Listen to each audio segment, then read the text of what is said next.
and just in time, the scout reinforcers comes into ring at the same time. Venom managed to sustain as long as possible alongside with Chariot, and without further ado, B is in their favor.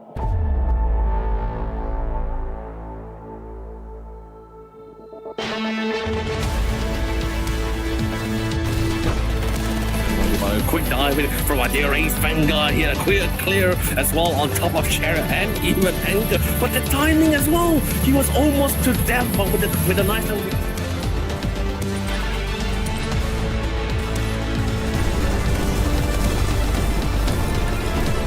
This M33 can roll it with so much confidence here, and the EMP grenade are not really connected as much as possible. The drones are coming in, they're being slowly pushed back, and the M33 are just trying to find leeways to pick them off, and the connection of the explosive blast is doing just the works here. Thunder just needs to get close enough. Even artillery and motor crews are coming in. Iron Guard cores are going to be dropped back to the back line, as there's no pre-setup as well. The Phalanx crew wasn't able to change his position in time.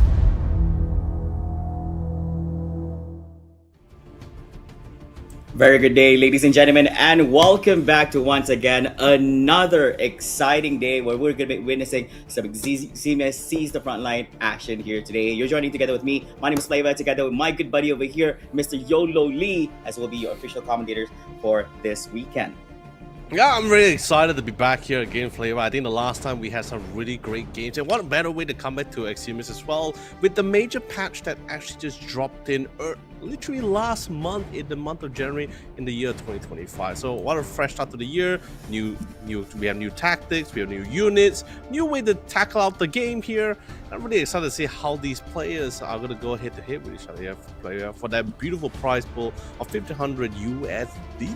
Oh, that's true. And we're seeing some familiar faces, and we do see some unfamiliar faces who's trying to actually etch their names into Extremis history here today and this weekend. And who knows, we might just be seeing some surprises. We might be seeing some strategies that we have not uncovered or untold stories before this weekend. So buckle up, ladies and gentlemen, if you guys are tuning in.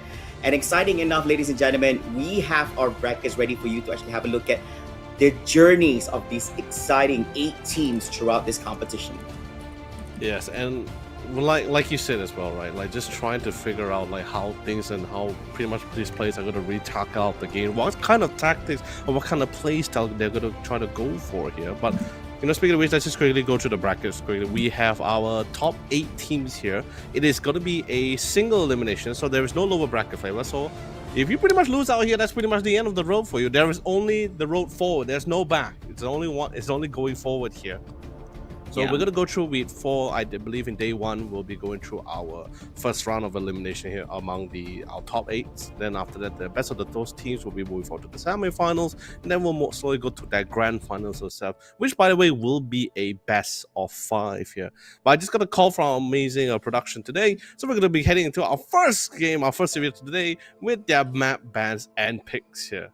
Oh, so I guess that they have begun with their map bans early on over here. So we do see our first matchup.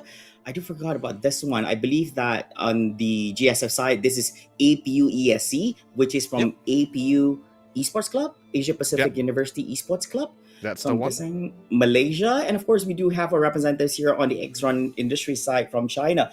What do you call their names over here again? It was Pighead Bully. pick something bully. Somewhere right? along the line, right? Like if we're going for a direct translation, like again, guys, we like to apologize if we are saying the name incorrectly. But this is what we got from the translation. So I can't read Mandarin that well, and so does Flavor. So it's a little unfortunate for that one. But hey, can't wait to see how these two teams will go head to head with each other, especially since we have one team from our home ground as well. So it'll be a pretty fun matchup here. But we are going to the map of downtown here, Flavor. So pretty. I believe it was one of the more recent maps towards like the mid of last year as well. It was pretty fun. You get really this long. It's a very large map. Very large map. Very, very large map as well. So you need to know how to navigate yourself through the map as well. I think one of the early things that we'll be witnessing is how people would capture the resource points. A slight advantage, I would say, coming up from GSF, as the units do have better mobility at the start. So I'm guessing that they will try to capitalize on this, and they do have the abilities to actually, basically at the start, GSF is going to have a small advantage, I would say, compared to what Axron would actually have. But over time, Axron, they are going to be like, they have better durability. I do believe they have some advantages in other areas that do have advantages because their mobility wise, especially when we look at their units, a little bit slower compared to what GSF has to offer. Higher cost units as well, but in return, you're getting much more durable and much more scary units on their side. I mean, yeah, definitely for sure. If we were to compare in terms of factions here as well, there's definitely a little bit of shift in power, especially when you talk about like how we progress through the science between the both of the factions here. DSF definitely has a little bit more costly here, but then you have a lot more options. You have a lot more units. You have a lot more ways you can really tackle or play around the game here. And if we just talk about infantry alone, like the Marines itself, they are more durable. 800 HP. The scouts only like 500. Yeah. Previously, if I'm not mistaken, the scouts had superior range. They will always spot the Marine first before they actually had that head-on clash. Mhm. But now it's not. But now that's not the same anymore. I believe I was told that they managed to normalize the range. So in other words, the scouts don't really have as much values compared to the Marines. They're durable. They have more damage. And although in terms of cost, it's like what 10 credits extra. That's pretty much it. Yeah, it's a lot of. It's not a lot. So you have like that great cost efficiency coming from Marines compared to scouts here. And the demolishers, I think the only graceful factor about the demolishers is that you can get that nice upgrade to get that G12, which is basically you get that nice anti-tank capability, which is got a really nice picked up for sure. Yeah, and meanwhile, by looking at the game here, we do see both sides from different ends meeting up here. In the middle is going to be Anvil together with, I believe one of them actually got down here on the side of Axron, going up against Chariot with one support on the side with Delta over here going up. It looks like a 1v2 battle, but they do have a little bit of support over there, but being gunned down easily here in the hands of Chariot. Anvil all alone, does not even have any more armor here at the current moment, so have to sustain with that, and he is down for the count here. And it's a 3v1 matchup, and a little bit too much for him to handle. And I do believe that this is going to be an early win for the B side, for the GSF side.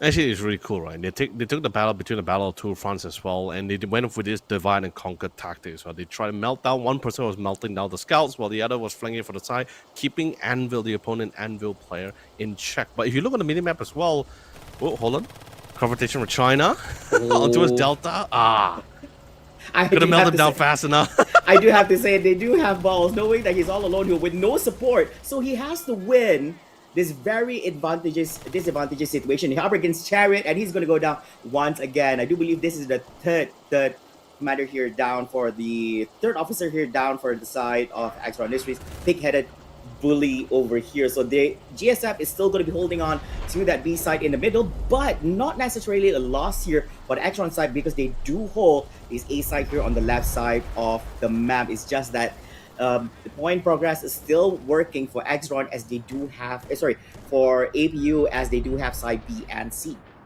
Yeah, they're really trying to, especially since on the map of downtown, right? If you noted as well, a lot of these victory point checkpoints is vastly long distance as well. So ideally, you want to try to secure the one closest towards you before you slowly make your way down. That's pretty much why you see both Axron and GSF. They're going to be able to hold down both of their respective points, both A and C.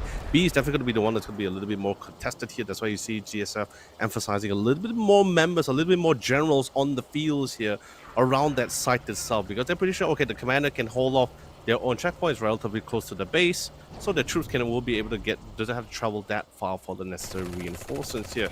In terms of research tree, we do see a little bit more confrontation this time. Not all units to support here, so it does comes down to the Astron officers to win out a lot of these gunfights, and if they do, they will be able to create more ground for themselves, and hopefully try to get a little bit of a foothold here as they drain more victory points away from APU Esports Squad. Even down with the battle suit as well. That's going to hurt a lot, as Delta is already down. Currently, we don't see any successful attempts coming on from Pig-headed Bully side, from the Axron trying to conquer this B side, because I do believe it's more realistic to actually go for this B, unless you want to be a little bit sneaky and wrap around on the right side of the map and go towards side C. Now, talking about the map, right? The thing about B side, it's fairly close to the GSF area. If you see, it's not really centered towards the map. I do believe it does serve as a little bit of advantage for the GSF side, meaning that slight distance, the ability is not really a strong point.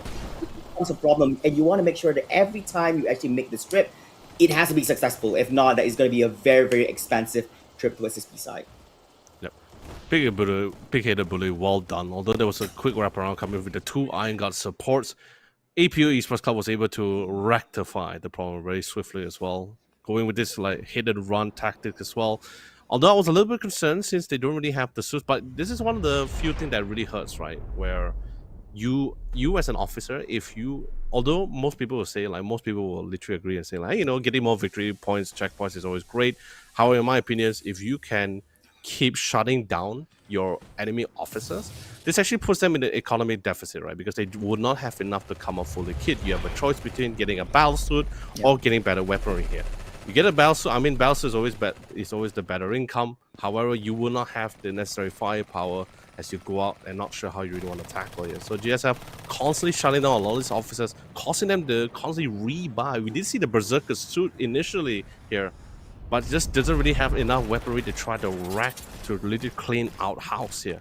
Yeah, I think they're holding it really, really well. I do believe that they are shifting the strategies a little bit and do try to actually go towards the C side here at this third moment. So I guess that this is one of the ways to do it. GSF does have a great idea. Rather than trying to expand every single energy they have towards the B side, they do know that there might be such sneaky attempts here coming from the Extron side. So the scouts here stepping inside a little bit of diversion. Meanwhile, Delta being all alone here up against Beetle, the agent, the officer from the other side. We'll be able to actually do so. A little bit decoy on the right side, try to do a wraparound. But I'm guessing that this is just... it's actually doing wonders here on the other side. But they're still not capturing the side yet at the current moment. Beetle just holding it all alone by himself. Yeah, they're trying to focus their attention a little bit more towards the C side, because they actually forced towards that B side at least 3 times now. They figure out, it's a very solid hold. Let's try to flank it towards the C. They don't really have a lot of intel on the C side initially as well, so they're trying to take that chance. They had a squad of scouts. However, unfortunately, they ran into the face of the lone phalanx squad here and literally got mowed down to hell. It doesn't matter what distraction, you're just scouts. Iron Guards even fall prey to the phalanx crew. Thank God we had one of the initial players who had the Orion bounce, which allows him to go to stealth mode here. Was able to get out to safety, but finally the ocular defense is here. That means that the pig-headed bully commander chose the laser. Yeah, I believe it's called the laser tactic here. One of the few benefits about the laser tactics here, Flavor, is that you get that laser, the energy tactics here, where you get the laser strike here, which is really good for punishing and mowing down like phalanx squads or stationary objects here. But they spotted the ocular defense. They swap out the phalanx crew from the machine gun turret to the anti-tank turret and quickly make work for that building. Yeah, that was unfortunate. It's a very expensive building too. Oh yeah, and especially when the enemy knows how to actually handle and deal with it, becomes a very problem. Things are looking very, very solid here on B side. I believe that with Travis from the C side to the B side, they have plenty of stuff. They even have an armory pocket at the back as well, so they can actually buy the weaponry. They do have their med packs. Everything is on the ready for a full-on battle for a GSF side. So it's going to be a little bit problematic because I believe that this is the third time we see this.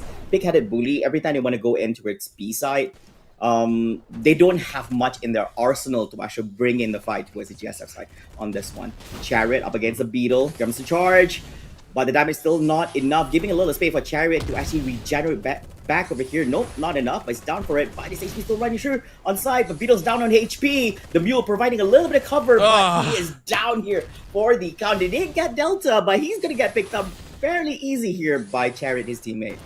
Yeah, thank God the Mule was able to revive Beetle at the same time. I think he was trying to get the Mule deployed so he can actually get the health packs, and now he managed to get it deployed down. They didn't realize it!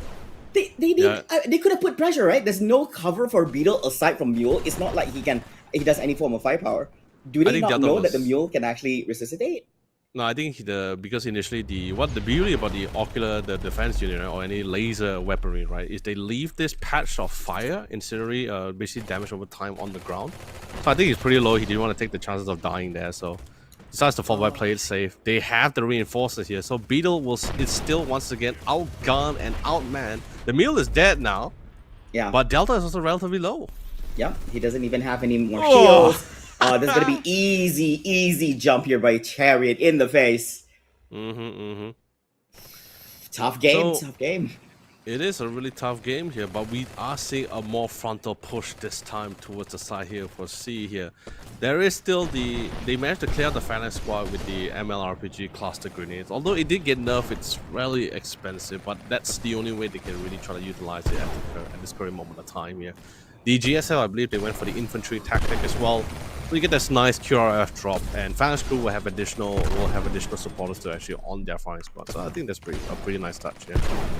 Yeah, I'm still waiting. So I believe that this is one of very few. I think number of Iron Gods is making their way towards the C side here, making some game-changing, possibly the game-changing moves here. But we do see only one here gunning down on the side. They have 5 in total here at the current moment. They're very expensive, and they also occupy quite a number of units. 12 units per Iron God here. 2,000 gold, 250 energies, and 0 ammunitions. Insane. Yep. Yeah, I mean, but then again, there's only one problem with Iron God is that they are very easily heavy counted. Great for shredding infantry for sure, but they are so easily countered by players or any other unit that's no, Delta, no. Okay, yeah, yes, you get to fly, but you can actually do a mortar shot from that. But lucky enough, he still survives, trying to get a little bit cover here underneath the building. But you got no choice, right? Like that's the surefire way with the Hyperion. That, by the way, that's the Hyperion battlesuit. Yeah. So that's like the really surefire way for you to actually swiftly get rid of any stationary units, like the Phalanx firing squad, for example.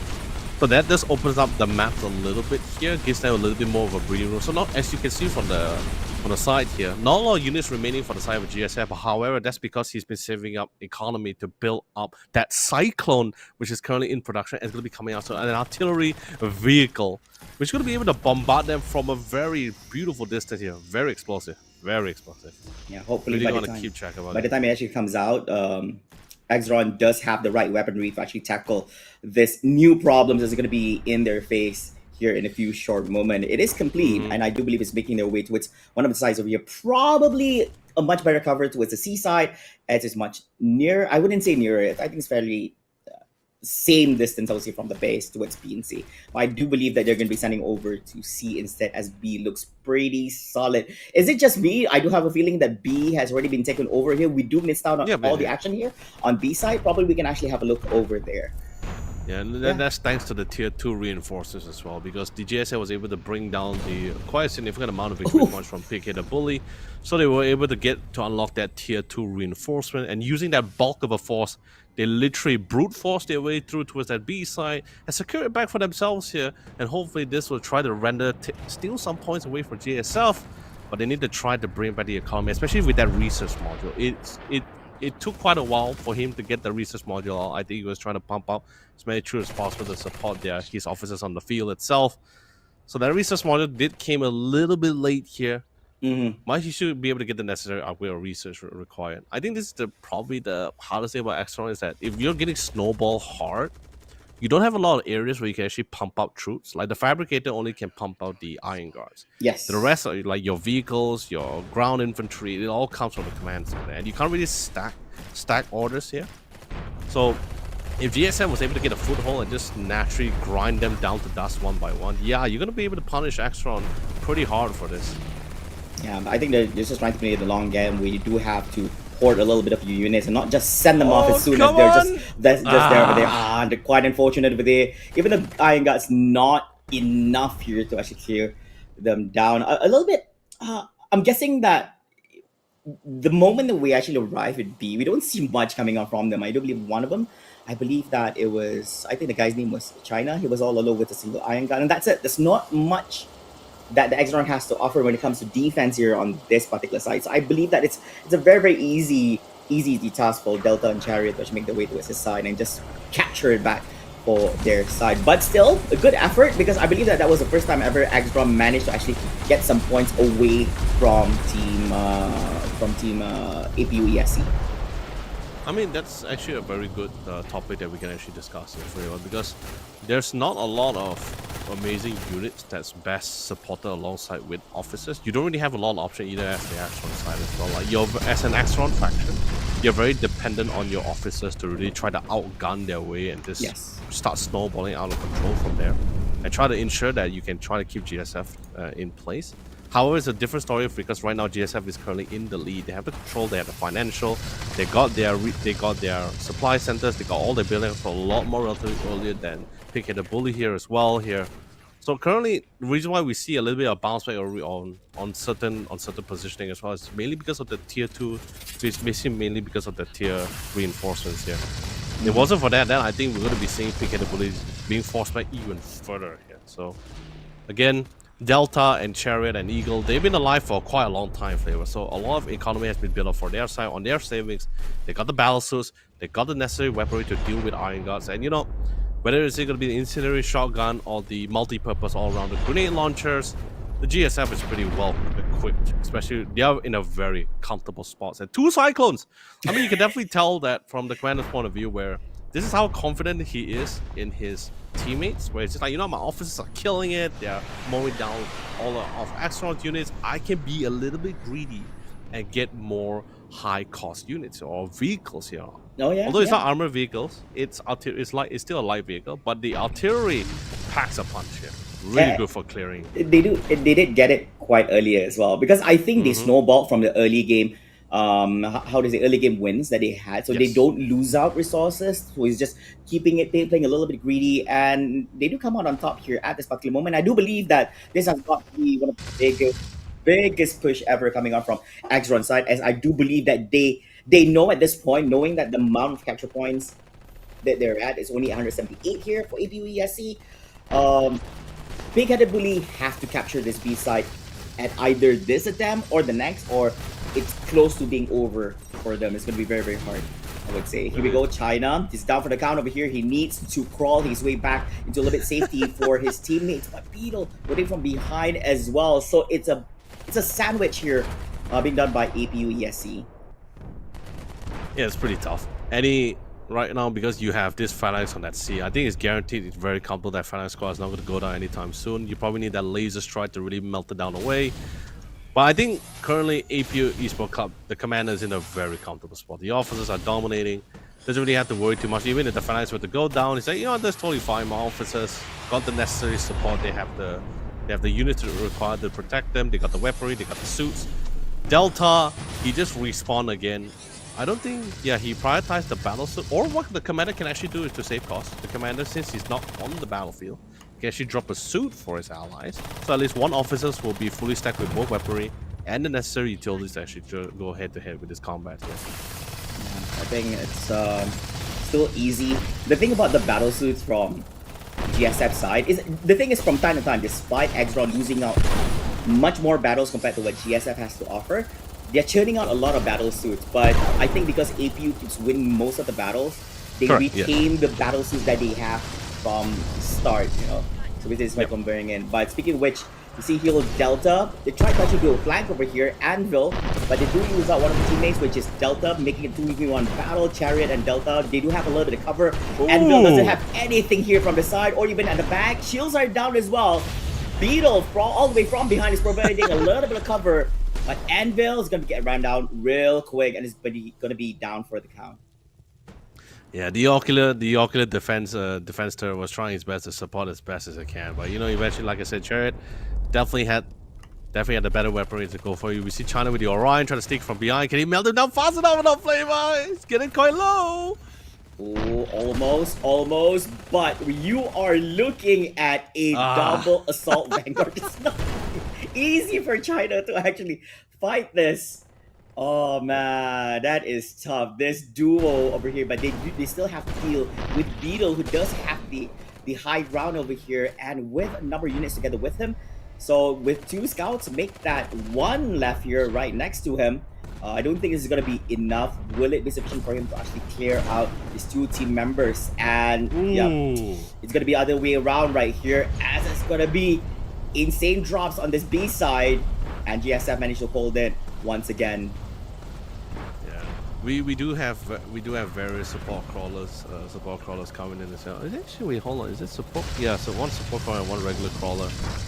1 regular crawler coming in. Hopefully that will shred some of the infantry. He probably can just crash that into the. Probably can crash that right into the seaside. Try to get rid of the 2 Phalanx squad that's pretty much stationary.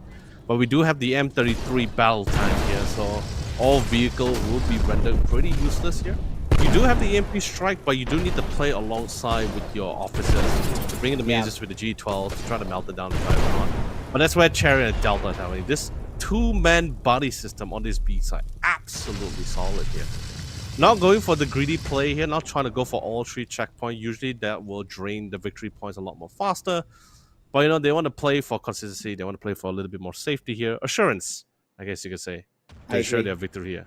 Yeah, I agree. I'm glad that you brought it up. I believe that it was also one of the things I want to talk about, because I think that rather than try to be greedy and try to capture A, it becomes a little bit problematic as you try to divide more further, divide the units that you have right here. But meanwhile, that has to pause for a while, as I do believe that Delta is in trouble, as Chariot is currently down for the count. Very, very low on HP, trying to do a little bit of regeneration over here.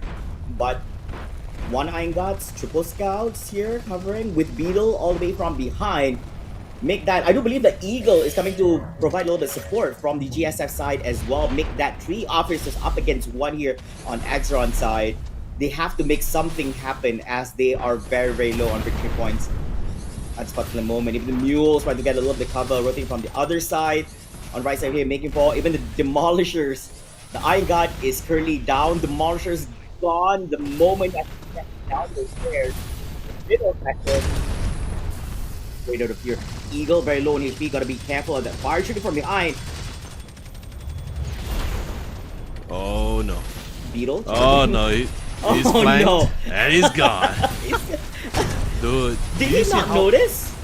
Oh no, I think he did, but I don't think there was anything he could really do much about it either. He just walked past everything. Dude, the Cyclone bombardment, man, it's just constant. Finally, they managed to recapture back B for themselves here, but they lost so many units trying to force them out. That splash damage was insane. Now, beautiful flank coming for Chariot. Now it's a battle between 2 fronts once again here. Both China and Eagle will go for the trade here, but Chariot comes in for the reinforcement. And again, after all that hard work, of all that sacrifices, APU Esports Club will be able to reclaim back B side without much of a resistance here. I do applaud their quick thinking over here while all that is happening. Although things are not looking so well for Exron, they did focus on one of their scouts to just capture the victory point over there to ensure that you just hold it a little bit more for them to actually recover from it. And I do believe that immediately in a few short moments, we're going to be seeing yet another attempt here by Pig-Headed Bully to try to recapture the battle. Look at this! GSF has sparked almost every single unit they have on this side, knowing that this will be the place to be contested. If you look at C side, most of the units, it's kind of empty over there. So GSF knows that, yeah, this is what they're gonna do. We're just gonna send everyone over to this side. Yeah, so very minimal defense on the C side of here. Possibly, if you do see here, Anvil together with I think this is Anvil and I think what was this other guy making rotations, going towards the C side, faking B and probably going to C, possibly. You can try, but they are comfortable. They got enough covers. They got the sandbags, and better still, you also have the support. You also have the support units alongside with Eagle. So if you wanted to get that heal, you can always request for the heal.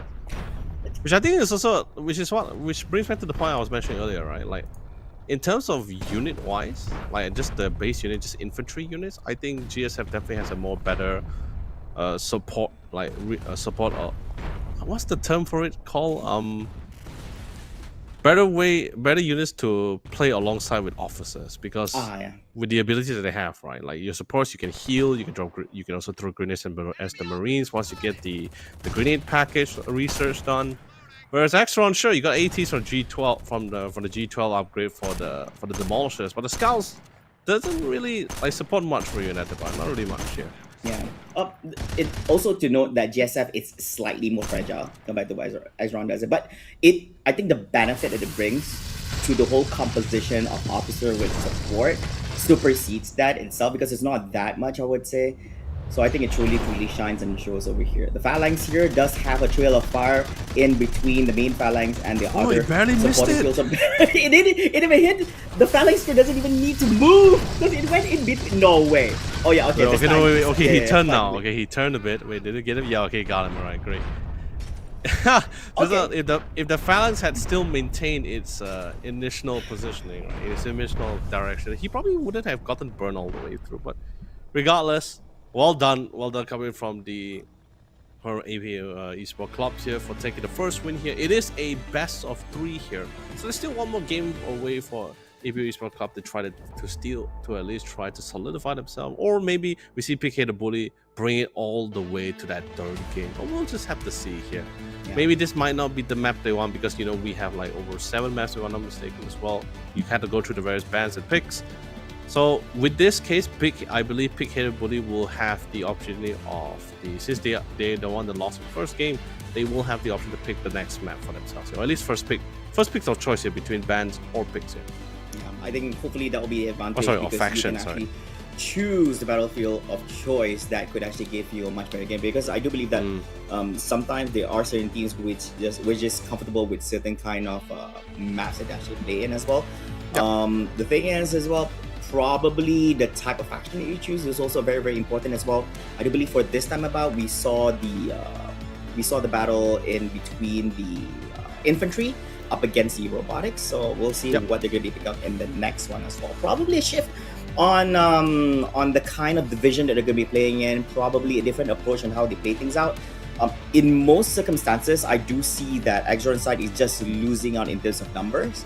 I do want to see that if they would approach it in a much more equal manner, would the Exron side, or should I say, what the Pig-Headed Bullies would actually come on top if that were really the situation. Because I get it, because at the start you're trying to chase resources, you want to go to the side, but GSF will always, assuming that the map is symmetrical, GSF will always be there first. So you have to make sure you have enough weaponry and power to actually go for this. But of course, ladies and gentlemen, we're going to be taking a short break and we'll be right back after this with our game number 2. We'll see you guys in a bit.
Hey, ladies and gentlemen, welcome back again to the Eximius Siege the Frontline Season 4 Invitational, The Ascension. I'm Len, also known as Yololi. Joining me once again is the one and only Flavor, as he graces here with his beautiful voice and himself. So, Flavor, we just went through our first series here of today as well, and, you know, as usual, that's a really nice way to start things off, because, but then again, it is not the end of it for them. It is still a best of 3. The game still goes on. And by the way, ladies and gentlemen, all of you amazing viewers, fun fact, we don't only just have the English stream, we also have the Mandarin stream also happening alongside here as well. So yeah, if you really want to mix things up, you want to hear it in the Mandarin dub, definitely go check out that stream. But of course, naturally, the English stream, we're looking better. So, well, yeah, no, don't get me started. You know what? No, you know what? Don't get me wrong. Husky, it's okay. Phenomenal John and China. It's okay. It's okay. They're great, amazing talent. Yeah, I mean, I do believe that the game devs in the Emma Box Studios would definitely agree with that. But still, shout out to our friends over on the Mandarin channel up there. Meanwhile, we're coming back into the game. This is the updated bracket after the conclusion of the game number 1 on the first series of the day. Here we have Team Pig-Headed Bully here on the bottom left up against APU Esports Club. So I believe that for those who did miss out on game number 1, APU Esports Club have won their first game. And as Leonard mentioned just a while ago, this is a best of 3 series, meaning that Pig-Headed Bullies have to win this game to force a game number 3, or if APU Esports Club actually wins it, they'll be having a 2-0 victory and a serious victory up against their opponent. Al will be moving forward to the second round. And this is the map, Vito, and I do want to talk a little bit about this, where because Pig-Headed Bullies actually lost game number 1, you're given advantage to actually have first dibs on either selecting the faction that they'll be utilizing, as well as or the map that will be choosing for this game, next game itself. So probably, Larry, could you run us down a little bit on this map, Vito, that we're looking at? I mean, yeah, so we have a few maps being banned out initially, but there's still going to be 4 maps to be available for them to choose and select for themselves here. So in the end, we did come down because, like I said, the losers get to choose which faction they want to play first, priority, or they want to prioritize in map bans. They did ban out for, I believe, for the Pig-Headed Bullies here, or Axon faction here, they opt to ban the Central and Academy first. So, I mean, which is totally honest. No one likes Academy. No one likes Central. I mean, I also don't like Sunday Mall. We could have another where we could ban Sunday Mall too. It's never really a fun map for me. But don't worry, everyone doesn't like them. I mean, there's nothing wrong with the map itself. If you had the opportunity, what do you mean the map is wrong here? Oh, here's the thing: if you had the chance to choose, I would. Picture Academy, right? You have this one of the victory points, which is literally like all 3 closest to one of the faction sides. Yeah. And at the same time, you have an eagle eye view to all the other resources you can snipe from this. Yeah, slightly like it high hurts. ground. High ground advantage. I mean yeah, it's terrible. It sucks, man. So it's never fun. I mean, we can talk a little bit. I'm staring at Academy. You know, no one likes Academy, but yeah. I do believe that at one point we'll be looking at one of these maps as well, and we'll give you a rundown on that particular when the time comes and tell you a little bit about it as well. But of course, so the game has begun over here. So we have Team APU ESC on the GSF side once again, and Pig-Headed Bully on the Extron side. So they are not changing faction. It's just a change of map over here being played out. And for those who are not familiar with the game, if you're fairly new with the game itself, you do see the numbers 500 and 500 right above of respective team names. That is actually the victory points that you have. 500 being maximum. If it goes down all the way to 0, your opponent wins the game. It is correct. That simple. Yeah, and for those who are not very familiar with Eximius, any new watchers as well, basically Eximius Siege the Frontline is basically a hybrid tactical game between FPS and RTS gameplay as well, where one of the players will be the RTS commanders. This is pretty much why you see it like this: units being manual control units being walking around alongside with the officers' call signs, and of course with the commanders on the officers of the field. They have a responsibility to either to set the foundation for the commanders or achieving all those resource points, which by the way you guys can see in the minimap. I think it might be pretty small for you guys, but you guys can notice there's certain symbols across the map, one looking like a lightning symbol, a cash symbol, supplies.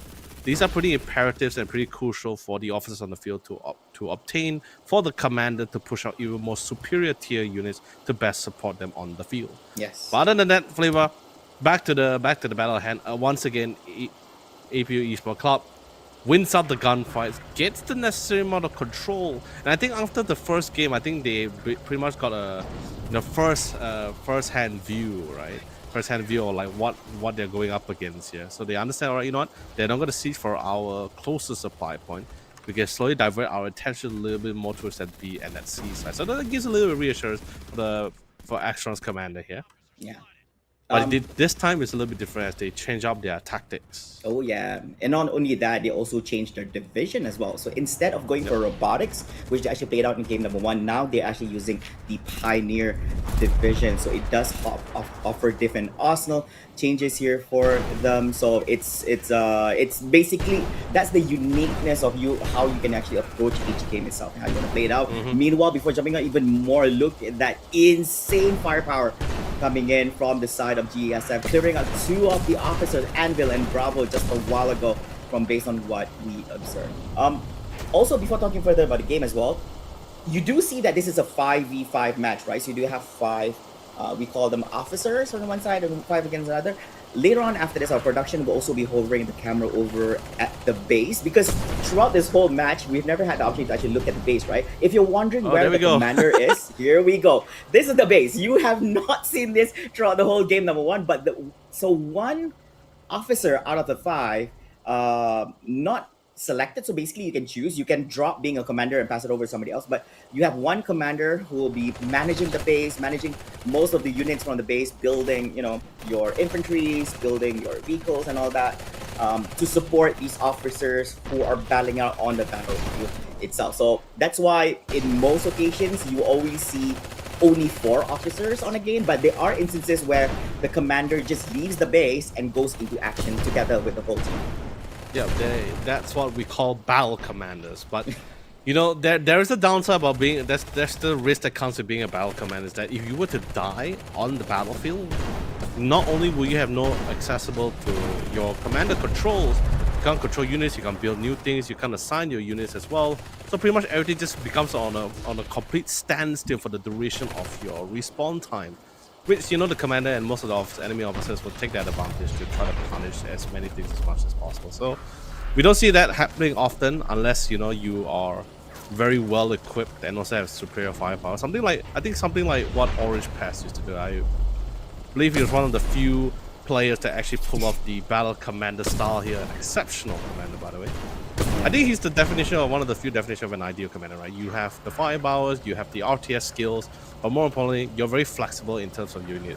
You're not so dead set on like, oh, I need to build this thing and not support my officers first. You guys just need to hold out the line. No, he's very flexible. He knows what's required for his team and how to deal with certain situations. So I think that's pretty much what the kind of ideal commander will have. Yeah, that's true. And the thing about the commander is that he does have this bird's eye view compared to the normal officers. So the officers actually are playing FPS, whereas the commander is playing RTS. So that's what it means. But the thing about the commander is he plays both FPS and RTS, because you do have your first person mode and you also do have your commander mode where you can actually see a bird's eye view of the base and up to a certain level on the map. So which is very much required. I think that game does has a great sense and idea on how they want to actually do this game, because the commander needs to know what's happening on the battlefield. I do believe that communications alone is not enough to actually give that information.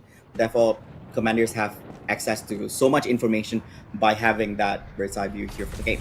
Now, I do want to correct myself here. The thing is, there's not only one way, it's not just one way for you to win the game. It's not just about victory points. There is another way of winning the game. And this one, it rarely happens, but it does happen in competitive. It does even happen in casuals. It is by destroying your opponent's base. Yes, that is also one of them. Ignoring the whole victory points and all this, you can rush to your enemy's base and destroy their headquarters, and you win. Yeah, so are you getting PTSD as you mentioned it about this player? It did not happen when I was competing. It did not happen. We were close. We were close to doing it, okay? Oh yeah. Me, Husky, and the gang, we were close to secure your fate, okay? You're lucky that the game ended. I should have this conversation with the game devs where they should give me a bonus to get me back to work on this game, because I have trauma playing this game. And you are asking me to come back and work for this? Really? Have you forgotten what happened in the past? And my partner so happened to be my enemy. Yeah, okay, guys, just to give you a little bit of clarity of what we're talking about. So basically, Flavor and I, we actually participated in one of the previous seasons for the Extremist tournament as a friendly match, right? And yeah, so Flavor was on the opposing team as the commander. I was the commander for my other team, right? So I had Sir Clown and Husky alongside with me as well. So we made it our sole goal. Like we don't care if we win the tournament or not. We just wanted to get rid of Flavor. So we renamed our IGN to Flavor, we're gonna find you. Flavor, we're gonna kill you. Flavor, we're gonna get you. we just we just constantly just send messages and signs that like, yeah, we're coming for you. Like there's no way you can run. Your command center isn't safe for you anymore. But oh, by the way, great gun down coming from Chariot on Joe and Bill. Looks pretty same like what we saw earlier on over here. It is a duo combo here between Delta and Chariot, and they're gunning down Bravo after clearing out Anvil. He's down over here, but nobody's picking him out. So I guess he's going to be returning back to headquarters, and they have to make their way. Meanwhile, these are not in the clear yet, as China, together with his insane amount. They have been farming up units over here behind after losing out 2 of their officers. China comes together on high ground here together with all the combat the units. Phalanx crew behind as well. Oh, they have a phalanx here. Yeah, very great anticipation coming in from the commander from GSF side as well. You already knew, especially when he saw the victory point. By the way, guys, I know you guys can't see it, but usually when your victory points were to drop at a certain margin or a certain amount, you are entitled. The commander is entitled to different tiers of reinforcements here. Yeah. So in this case, the GSF side was able to anticipate. All right. The Axtron has dropped until a certain point of time. He's going to be receiving that tier 1 reinforcement, which is consisting of Iron Guards and a couple of Scouts and Demolishers. So what he did was, anticipating he might do the exact same tactics he did in the last game, he this time brought the Phalanx crew, his second Phalanx crew, to set up towards his B side, and this was way before Delta or China actually figured out there was a Phalanx crew there, because they had an initial PvP confrontation, but he didn't spot out the Phalanx. So it was really nice, well placed, well timed, caught all those additional reinforcements troops without questions, without guard, completely melted them all down. I mean, what are the odds of that kind of timing? Like the moment when double Iron Guards went into high ground, they actually saw the Phalanx crew over there. Oh, they even parked the Phalanx. I think just now they did not. What do you call them? I mean, because you can actually set them to be mobile, where you can actually move about. And this one. Oh yeah, you just don't set it up. Yeah, just set it up. Yeah, it wasn't even set when the 2 Iron Guards were actually here. It was not even set. Yeah, but so the timing was just right by the moment that they actually had the 2 Iron Guards over there, which is very expensive, by the way. Just to tell you guys, very expensive to create this Iron Guards. Use up 2 Iron Guards in that trade-off. Yeah, super great timing. And here comes the other one. I believe that this is the only one here that they do have. They still have one more in production, and it's all the way in the base. And just like that, one more Iron Guard gone. Makes it 3 for the count. It's very tough, especially since not only are they winning all this competition, like I said before, the longer the officers has been on the field, the more way he can increase his kit to be better here. You can get more balances, you can get better weaponry, and of course the commander from the GSSI well placed at the armory, allowing Chariot and Delta to have this beautiful supply point here to constantly resupply themselves and get right back into the fight here. So they have enough currency to buy the necessary weaponry to counter out the Iron Guards. And look at the place of the armory. Sure, you can use the armories to lock down supply points. Yes, if you not, I'm not sure whether you guys can see on the map, but it can be pretty small for you viewers. But you see this lock icon on each of these cache or these supply points here. What this does is just ensures that the opponent team will not be able to capture any of your supply. You're basically locking it down. Yeah. So, but there is only a limited amount of armories or mules you can set down for both factions here. Mm-hmm. But like I said, the commanders on the GSSI is rarely confident, so he doesn't mind given the extra slots to just resupply the men. His sole goal is his early game is just to ensure his officers on the field are well supplied before he goes for that late game upgrades, or at least high tier upgrades here with his vehicles or infantry. We already got a Cyclone and a couple of APCs here. And since this is, by the way, this is the infantry division as well. So if I'm not sure, because I might have missed it, but he could opt to go for that. The SATAM basically is a rocket launcher upgrade for the APC, where if you were to have your Marines to be inside the vehicle and dismount as well, they will all be equipped with SATAM. So it's a really nice upgrade to have. Yeah, I think that's a very good one as well. So I think both sides are also trying to not be. I don't know. I feel like Axron has been expanding so much units right here, but because they've used out so much, so you can see the number of units that both sides had. GSF on the left side and Axron on the right side, right next to the minimap at the middle bottom side. So you do see that Mhm. GSF has more to offer from their side. The number of infantries, the number of vehicles on their side. Meanwhile, during Axron, they do have 4 of the Iron Gods over here. Not Yeah. much. I believe that I'm just highlighting the more important units that they actually do have on their side. Yeah. True.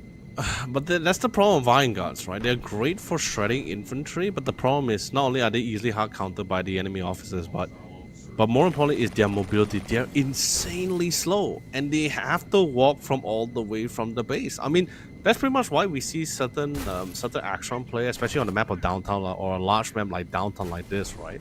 What they usually do is they bring the minute they spawn the fabricator. I mean, if you're confident enough as well, you can actually have the fabricator set up at one of the victory points on the other side of the map here, and they don't really have an answer. I mean, it's a little bit of a gamble because you need to see because in the early game, GSF didn't really have like a lot of AT or any like weaponry to like melt buildings, right? Except for the phalanx autocannon setup. So if you're able to at least figure out where that phalanx crew is going, if you can actually make the gamble that the phalanx crew's not there, you pretty much could have an Iron Guard pretty close to the battlefield, pretty much set up as well. They don't really have anything to kill. Sure, phalanx crew can shred the Iron Guards, but that's only if they are set up. So if they're not set up, yeah, the Iron Guard's gonna be able to make quick work of them relatively Yeah. early. Yeah, I agree. I mean, as well. there's a few options here, but in this case, AP GSF side is completely dominating the battlefield, both firepower and units. Yeah. They And I do think have the- one last saving grace though, Yeah. the And tier I 3 think reinforcement. I think to make this kind of gambles, it's more like big risk, big reward kind of thing. But of course, the risk most of the time it outweighs the reward. Because yes, I think for extra side, I really like how you actually highlighted as well because these units don't have high mobility.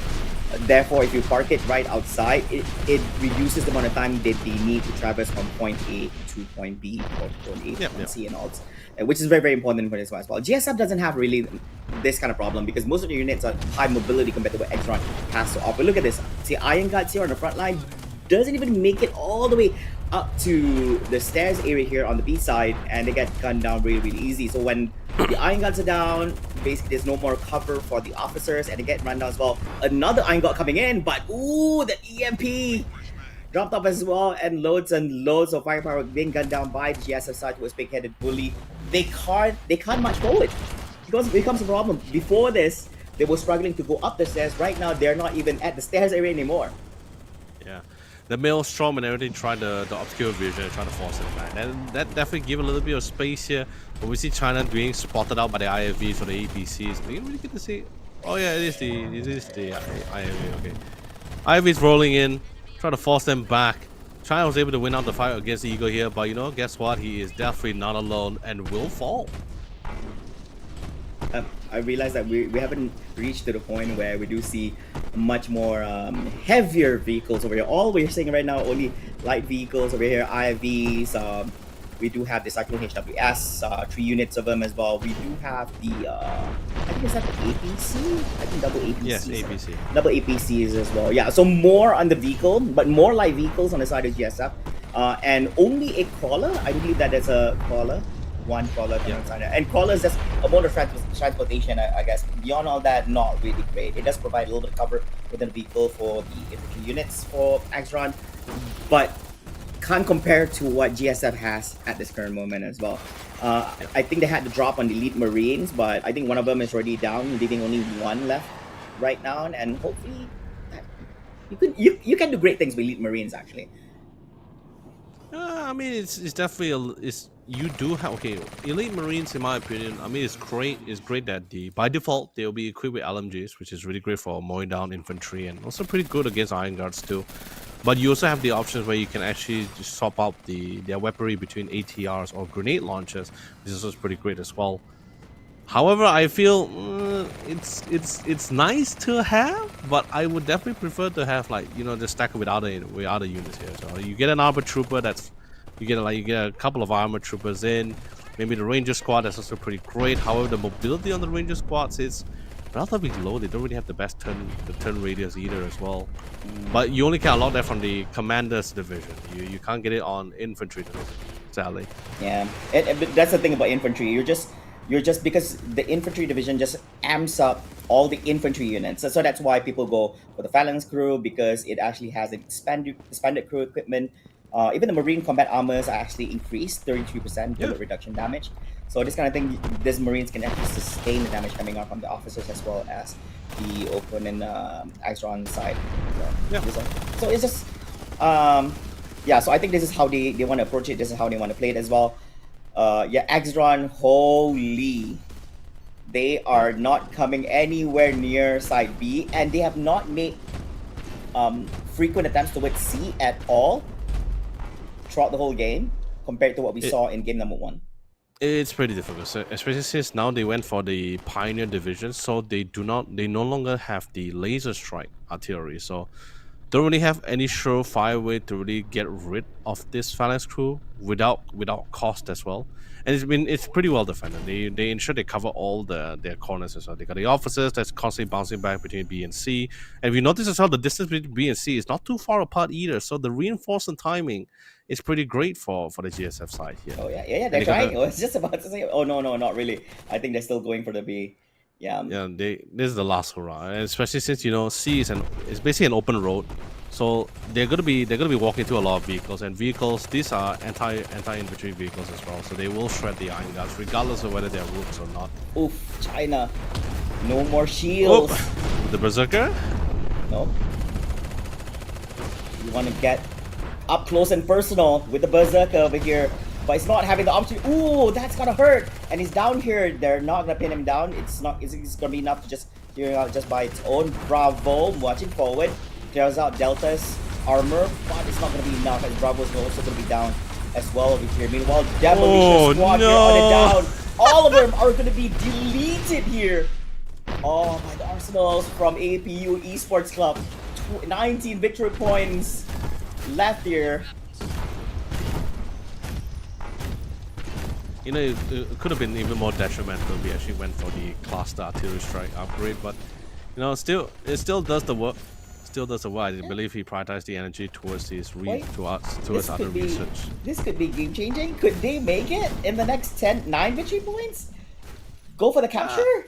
There's no one there. Okay, Eagle is already there. Eagle's there, yeah.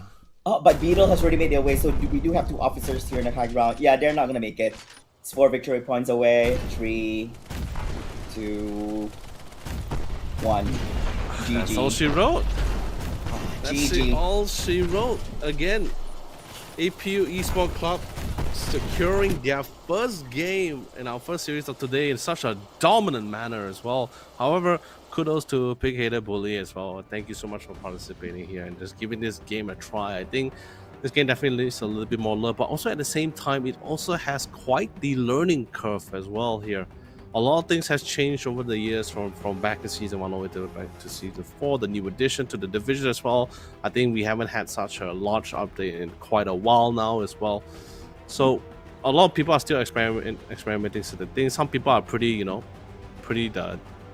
they really got this whole division figured out as well, and I think I'm pretty sure I also got it figured out too. But either way, regardless, what a game so far, Flavor. Yeah, I do agree on this. I do believe that this is not going to be the last that we're going to be seeing Pig-Headed Bully. 3 more to go. Thank you so much for actually joining on the tournament. Unfortunately, they have to bow out over here after losing out against APU Esports Club. I do hope to actually see them in the upcoming tournaments.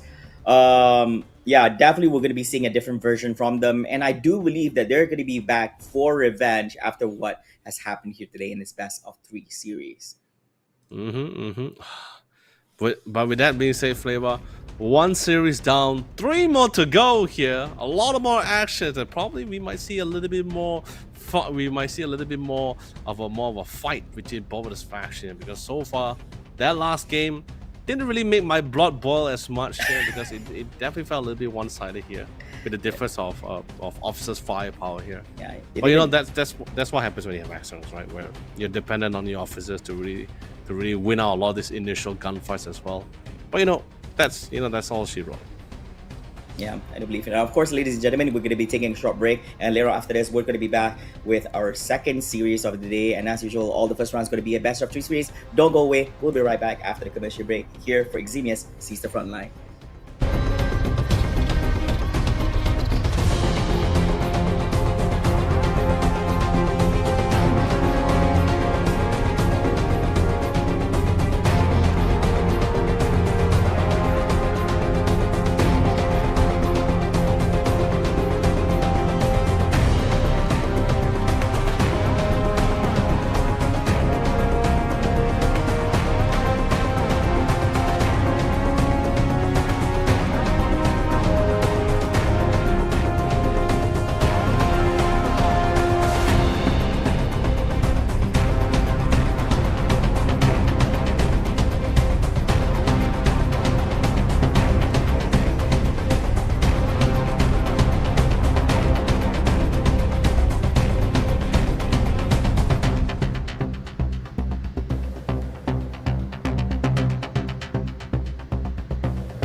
Hey, ladies and gentlemen, welcome back once again to the Extremely Siege the Frontline Season 4 Invitational, The Ascension. I'm Len, also known as Yololi, and once again, Flavor is going to be gracing us with his present here at the caster's desk. Flavor, we're pretty much done and dusted with our first series of today. Here we have, I guess you could say in a way, APU Esports Club has somewhat solidified the one of the spots to the semi-finals as we now prepare for our second series of today. Yeah, that's true. And we're going to be watching them in the semi-finals tomorrow. So they're going to be having a very, very long rest as they are. Yeah, I believe it's tomorrow, right?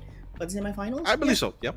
So tomorrow. So they're going to have a long rest. But I do believe they're going to be together with us throughout today's journey as they will want to observe how the other match transpires, see who might potentially be their opponents. Because I do believe that the winner for this second matchup will be I believe that they will be their opponents tomorrow, or I could be wrong. No, you're right. Yeah, that's correct. That's correct. DSL versus 11 Gaming World, if I'm not mistaken. 11 Gaming World. Yeah. 1-1, yeah. So it's changed to 1-1. So that's the new name. Yeah, 1-1. Okay, so they renamed themselves to triple ones. Okay, 1-1-1. Or 1-1, so 11. So Yeah. I'm sorry once again, I'm sorry. I'd like to apologize. The namings, man. Can't get the names right sometimes. Terrible. But I'm terrible. Not they're terrible. I'm terrible. I'm sorry. Yeah. But with that being said, Flavor, let's quickly get into the band picks because we just got the call from our amazing production as we finally get to see which map we're going into, and it is going to be Central. A different tone of it. Central. The one who actually picked was actually DSL. So DSL actually picked. So how it works is that we have 3 maps being banned here: Sunny Mall, Crossing Downtown, which means we're left out with 4 maps. And the map that they chose was Central. And the faction was actually chosen by Team 1-1. So they chose GSF, which means that DSL doesn't have a choice. They have to go with Axtron Industries. And we believe that before we jump into the game, we will be looking at which particular division they'll be picking for respective faction they do have over here. It could be infantry, armor, fortification, or commando for the side of GSF. For Axtron, they have the choices between robotics, energy, stealth, and pioneer. Particularly this is just one of the few examples. I think this is one we can talk about, right? Like, this is a clear example for some of the maps that we have here in the Extremius game, is where certain maps is not really great for certain division. For example, for GSF side, Central is, you don't really have a lot of roads, and most of your vehicles can't really get to those checkpoints, to those victory points checkpoints, right? So you rarely see like armor division being picked up unless you have like some kind of strategy you want to really try to call for it. Then you see the armor division being picked up. Other than that, you mostly see a lot of infantry division here. I'm pretty excited to see the commando, the new division, also coming into the mix as well. And there are also times where people play off with the, I believe it's the fortification division, because the cool thing about the fortification division is not only do you have the health spawn, but more importantly is if you had a weapons crew set up in front or nearby the vicinity of a barracks, it will literally end as long as you have at least one phalanx field support still alive. It will just keep respawning. It will keep replenishing your support crew as long as one still stand and you need a barracks. So that's something cool about the fortification as well. Yeah, and all your structures has more health. I think these are some of the perks that depending on the kind of division they actually choose for that particular faction itself. So the same goes for Axtron as well. We do have a number of options to go with. Previously, we actually saw for both games, they actually went with robotics. They could also go for option for energy, stealth, and pioneer. So it depends on the kind of gameplay you want to bring as well, which one that you're comfortable with. And sometimes it also applies to the kind of map you want to have to approach in, especially when we're talking about Central over here, which one works best for you, how you want to approach it as well. So if you really want to play with, I think stealth will also be an option as well, energy, robotics, pioneer, but some just works well in certain maps because of the terrain, the layout, how you want to play things out. Yeah, I mean, the thing is this, right? Mostly Axtron, I think Axtron, this is a really great map. I'm talking, this is way before any patches or anything. Like, this is a really great map for Axtron because you get to play off a lot with your Iron Guards as well, and you got, especially if you play robotics, you get this ability for Iron Guard drops here. If you got that nice timing with the research module, you unlock your artillery drops, artillery strikes, and one of them is actually the Iron Guard drops. Although it is not the conventional or the regular Iron Guard, the normal Iron Guard that's being dropped out, it will be the Iron Guard core. Of course, yeah. So they will not have the ballistic armor. but they still have the exact same weaponry here and a lot more faster as well. So it's a pretty strong power spike for the early game, especially since not a lot of the officers from the GSS side would have like grenade launchers in hand, depending on what's the state of the current situation of the state of the game at that moment. So if the GSF is dominating, yeah, sure, then maybe they will have the grenade launcher in hand and best equipped to mow down those Iron Guard cores, because like I said, grenade launchers is like one of the most all-rounder weapons, right? It splash damage. It staggers a group of Iron Guards if they're grouped up together. It's pretty great. It's long distance, so you get this nice mortar distance depending on where you are here. So, but regardless, the game is currently underway here. Let's see what's the faction that they went for.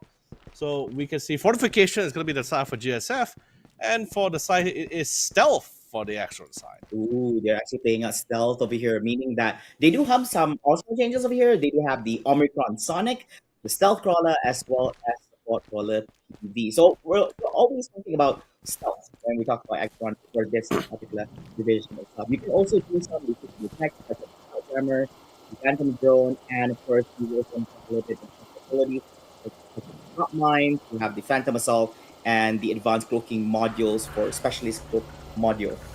So those are some of the big things for Extron Industries for this particular division. That's true. By the way, fun fact, there's enough space around the B victory point check site where you can actually place a barracks there for the fortification. You can actually set up a field support. Sure, I mean they can get flanked pretty easily, but there is that one spot we should get put there. So if you really want like really fast reinforcements or just really want to solidify a certain positioning as well. But of course, you see GSF. Not a lot of units being set up alongside with them here, but we see this 3-man officers on the run, sniping away resource points. By the way, of all the resource points for an officer to steal, that can actually be a very big nuisance for the enemy commander here, is losing out your power supply. Oh. And of course, the guy, Axron, would like to always try to I guess you could be as efficient as possible by putting out their power plants. That's right. You can use the power as an Extron player. You can use your power plants to actually lock down a site. So you don't have to expend an additional mule to lock down resource points near your base. You can always use your power plants to lock it down. However, there's always that risk. It's a building. it's your building. Energy supply. It's a big target. It's a big target. Yeah, and it's your power supply as well. Yeah, it's not just about losing a unit, but you lose a building which actually supplies you with energy. So therefore, you're gonna be losing out more than just a unit, I would say, because it produces energy for you as well.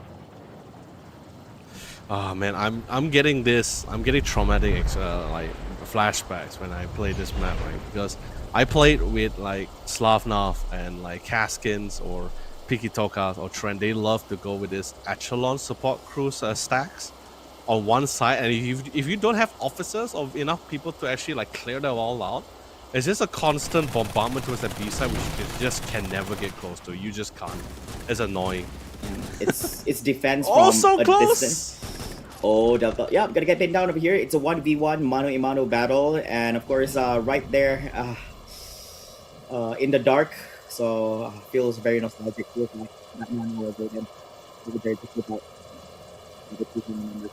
But yeah, so this interesting enough about Central is that there's constant battles happening because the A side, the C side is close to one of each of the headquarters itself. So you want to go to the A side, it's heavily guarded on the Agron side. You want to go to the C side, surely since it's so close to the GSF side, it's heavily guarded as well. B will be heavily contested, and traversing in between these two sides as well, the left and the right side. So you would see the right side most of the time being conquered Agron side because the headquarters for Extron is leaning towards the top right side, meanwhile GSF in the bottom left side. So most of the time we see this contest. So that's why in the early stages we do see battle in the middle, because the GSF was trying to be a little bit greedy, because if they do capture the middle segment, it's easy for them to actually conquer the bottom right and the bottom area as well together. You can see. Correct. Well, so far we see the officers' play styles and tactics. It's just mostly not really officer hunting, but we just see them a lot on trying to lock down a lot of the supply for their commander. But it works two ways. It helps your commander. It's also be a nuisance to the enemy commander to lose their respective supplies. I mean, we saw them already capturing some back on their end. But if you notice on the left side, there was a lot more blues than greens, which is supposed to be more greens since it's their side of resources here. Is it the right side? The right side, right? More The blue. left side, the left side, the left side. Like just on the left side, they had the supply lockdown and the cash. Oh, I mean, yeah, now they managed to reclaim back the cash for themselves. But you see, we have two kind of officer play, right? The one that is hunting players, which is someone like what Thunder used to do, superior firepower. There's really not really an objective officer. Just mostly, his ideal is just I kill a player and I'm helping my team already, and that's fantastic. Yeah, that's how it works. Oh, look at the jump coming in from Anvil. Superhero smash? Where's the follow from behind? It is going to be a 2v1 sandwich. Ooh, brave effort. Have to admit, brave effort over there, but it did not translate over there. A little bit too late here, but Chariot has arrived. Trying to do something about it, but getting flat left and right. There's no way he can survive that. Yeah, the Phantom Assault was also really well placed from the commander as well. You could definitely tell the communication was pretty clean and smooth on that one. You drop the Phantom Assault, let the regular units be distracted, so their own external officers can focus on melting down the GSL. Although Brave Attempt, he did have the ranged battle suit, which most at the time should have determined his victory here, but sadly it was a 1v2. They were well equipped to tackle the situation. But yeah, anyway, as I was saying, right, so we have officer playstyle which usually hunt other officers, and then we have as a commander myself, as an RTS commander myself, the one which I hate the most is officers that are objective driven. Objective driven meaning they will target your supply, they will steal your supply depot, they'll hit your base, they'll destroy whatever you're trying to build up, and they have no remorse. They have absolutely no remorse. Exactly. They know how to make the RTS commander cry. These are players like Trent, H-Bomb, Piki Tokas.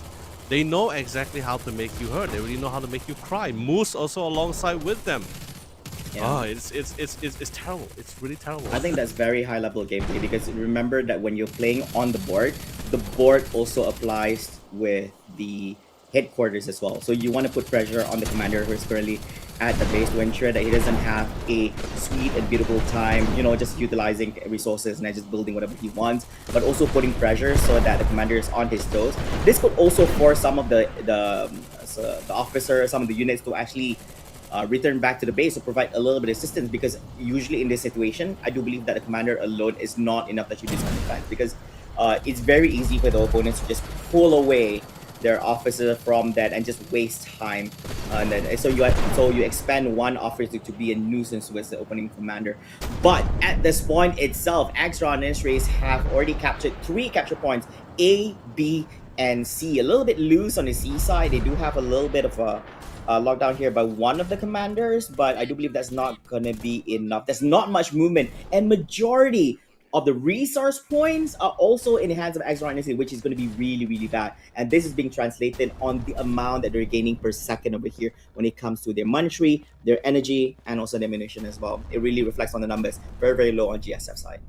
This is what I'm talking about, right? Like, so we have coming from DSL team, right? It's pretty well rounded, right? You have 2 players that's currently in this locking down sites, but more importantly, just hunting players. Well, you have the other 2 players that just trying to go for those supply depots here to best aid their commander. Yeah, look at Kaiser, for example. There, he already secured 2 of the additional supply, but pretty much the whole map is about like 70% blue at this point. Yeah. There's a little bit green on the left. Yeah, they did capture one of them. Yeah, but still blue everywhere. Yeah, but more importantly, because the Axtron has been snowballing and been getting a lot of this foothold, right? It's more than enough for them to get this early Omicron light tank. The light tank, right? To try to hit that barracks here. I thought they didn't have anything to hit down the light tanks, but then suddenly, yeah, there was a shot over there. Yeah, so he has to U-turn just in time before losing that one out. Look at the amount of units here from GSF side. No racks, by the way. That's the only racks that they have. Oh no, he's not able to navigate himself as the IFV is here. Tough. How is he going to be handling up here? It's really tough. But this is the tier 2 reinforcement coming from the GSR side here. So a burst of reinforcement. Hopefully they can try to get some foothold here. We do see the commanders of the GSR side was able to get to the high ground here, but they are still losing out the gunfight. Yeah, Anvil holding on to this fort, going up against Pluto and Neutron. Here's the thing also, if you guys are not familiar with this, right, the officers that you see on the top left and the top right, top left being GSF and top right on the Extron side, right? So you can see that on the top right side, 4 of them are actually using battle suits, so they are actually using the Orion battle suit here, the Model 112. So 4 of them, except Winger, who does not have any battle suits yet at this current moment. But yeah, they're using full stealth mode here for this game, which suits the division that they're picking. Yeah, I mean it's fantastic. Right? At least like what I said in the first game, where Axtron is the early is pretty tough if you're just talking about the units alone. But if you take officers into account, this is where the officers really need to try to carry quite a decent amount of weight, trying to set things out for the commander here, and they did an exceptional job. They win out the fights. They're forcing them back a lot more. More units are being pumped down. Not a lot of Iron Guns. He's focusing a lot more on base infantry here. May not have the best of health going up against the Marines, but you know, it doesn't really matter because the officers are still alive. They're constantly upgrading their kit, getting better weaponry, getting more battle suits as well to set things up. They're very comfortable here, and in the case of GSF here, he's maxing out on excellent support crew. Sure, you got this nice artillery crew and a mortar squad that's happening here, but you are somewhat losing ground on every other areas. Your officers are not able to win out a lot of these fights here. There's not a lot of infantry reinforcement to reinforce a lot of your officers here as well, to try to win out a lot of these fights here. And I love the decision making between like both of the two of the officers, Neutron and Pluto, knowing when to back off, reset, re-engage back into the fight again. It's fantastic. Oh, Neutron, very smart over there, dispatching the Phantom at the forefront to trick a little bit of team members over here, although not be able to actually capture anyone here from the high ground on between Anvil and Chariot. Still working well. Oh, for the Exron side, you guys might not see this, but they actually have a Phantom drone somewhere over there, but they're not able to capitalize on the ability where they can actually cloak the units just below it right now. So yeah, it's shooting up. So you guys are wondering, yes, that's a Phantom drone right there. I guess it's gonna get gunned down, although it's not the right weaponry, but slowly but surely it's gonna be gone. I do believe that this particular side is gonna go in the hands of GSF, but while they're doing all this, at one point they actually lost out B. Earlier on, somewhere in the game, they actually captured B. They were to slow down the progress coming from the Exron side, but unfortunately got recaptured back as they were expending resources towards this side here at this current moment. Yet another problem for GSF side to resolve here. And I'm not too worried on the Exron side either as well, because if you notice on the ground, there's a supply crawler being set up at the base of this capture point as well. Yeah. So that allows the officers to just primarily focus on getting the battle suit, because there's a few free weaponries inside the supply crawler, both the G12 and the LMG. If you choose to go for that as well, it's entirely up to him for this fight. Yeah. When you try and push in, can he get Delta though, Flavor? Yeah, that's the thing. The thing about this, right, if you guys see this, it's not really about Exron trying to capture C, but it's more towards keeping GSF occupied, because they don't want to lose out the C. But the thing is, they have to defend this particular victory point and at the same time try to recapture B. So can they do both at the same time? So we do see a little bit movement on B over here, which we might be looking at. Chariot as well as Anvil is also doing their own push here towards B, trying to see if they can actually do something about it. Probably a capture here, as we don't see any units from Exron other than the ones on the outside, a few demolishers, but no officers inside. Yeah, so B neutral, and it's gonna flip towards GSF side, but they have a lot of work to do, as right now they are 65 victory points away from losing out this game number 1.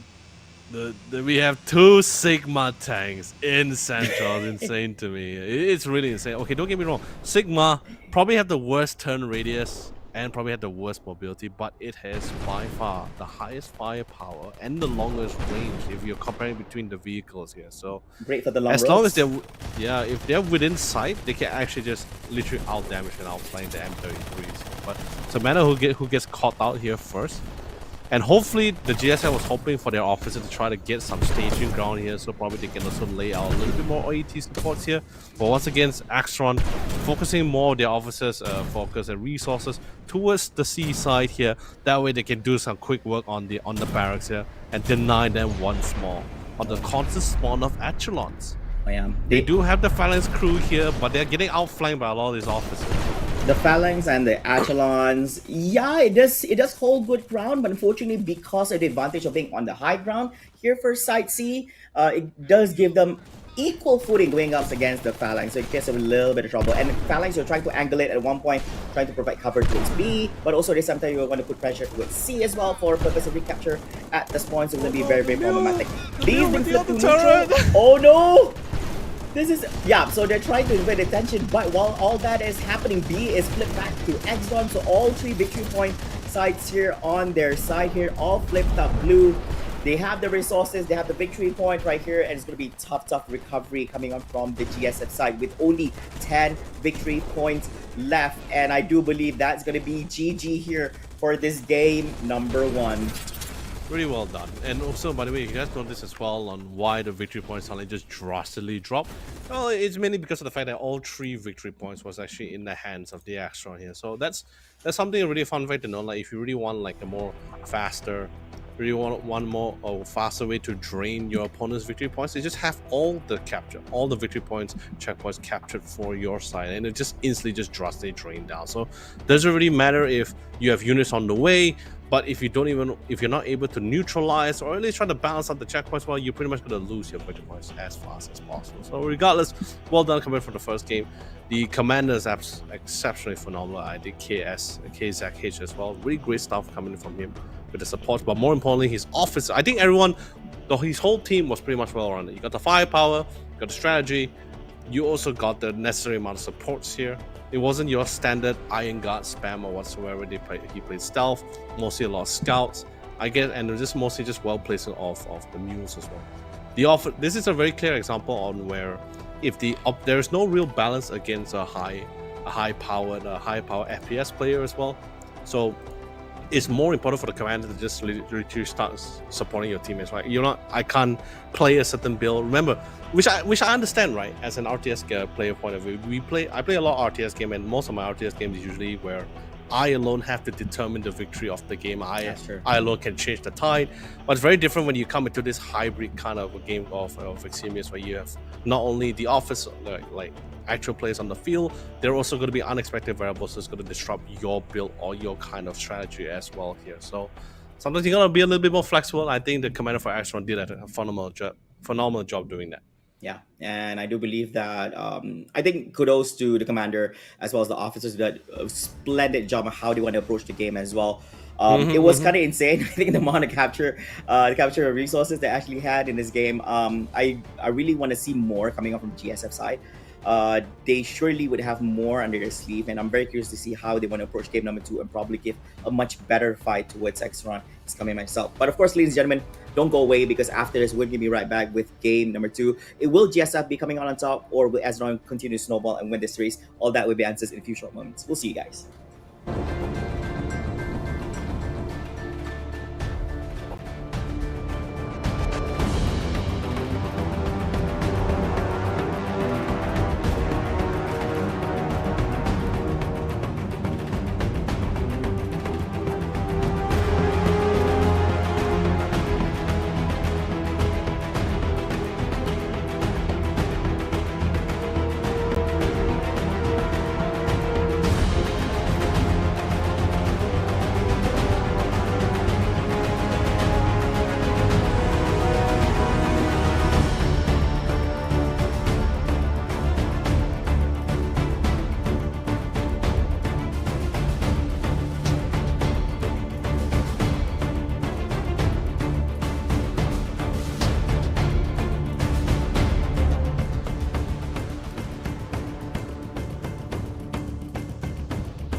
Welcome back, ladies and gentlemen. You're tuning in to none other than Xavier Seize the Frontline Season 4 Invitational Ascension. My name is Leva, together with my good buddy who always remembers the drink is H2O, Mr. YOLO Lee, here in the house, as we're going to be bringing you the official English commentaries here for this tournament. So Leonard, we're done with our first game here in the second series of the day itself, where we're going to be jumping into our game number 2. I mean, it's pretty great. We saw different kind of play style between both the GSF and the Axtron side from our first series, and continuing transitioning towards our second series here as well. So far, DSL was able to take a very, and I mean a very dominating lead against the Team 1-1 as well. It's very reflected on top of the play style, as well as the players. They know, the officers on the field know exactly what needs to be done here, and they were actually not, and they're being very aggressive, like super aggressive, like shutting down those supply points as well. But regardless, with that being said, we went to Central, and of course, it's not the Trinity Force here if you don't get Sunday Mall here. Here's the interesting about Sunday Mall, right? I think this is one of the few maps where, or maybe the only maps actually, where you have 3 supply points, three electric supply points, which is very pivotal. Of all the supplies, all the resources, it is the most important point for all the commanders here, because your high tier units requires energy, your research and upgrades also requires energy here. So this map has 3. Sure, you're going to both commanders will be able to secure 1 for themselves, but there's going to be an extra. There's going to be a third. There's going to be an extra 1 here, which is pretty much central battlefields here. Sunday Mall is pretty straightforward. You want to get control. The team of the faction that's controlling the central area somewhat determines how the state of the game is going to be like here, because the B and C, I believe the B and C, A and C checkpoints, the victory checkpoints, are pretty much parallel to each other. However, we have the B checkpoint that's going all the way to the western side of the map here, where there's no confrontation at all there. Yeah, so this is going to be a very, very tough map. I do believe that this is actually one of the least played maps compared to the usual we actually see it as well. I'm going to see why. For those of the family, bands, yeah, we're going to see. I think there's a least played out of most of the maps we actually usually see over here. Yep. But that can't compare to how little crossing is picked for the purpose of competition. Yeah. But anyways, guys, I do believe that the game is ready. We're going to be jumping in, and we will be seeing what kind of division that they're picking here for this game. Previously, we saw DSL playing off on GSF. They are playing the infantry once again, and this time we look on the DSL side was for playing Axtron. the Axtron just now. Oh, sorry. DSL was in Axtron? Yeah, DSL was in Axtron. Yeah, Axtron. Yeah, so they were actually playing stealth, but this time when going for the GSF side, they are going with the infantry for their side. Yeah, I think they're just comfortable with just playing. I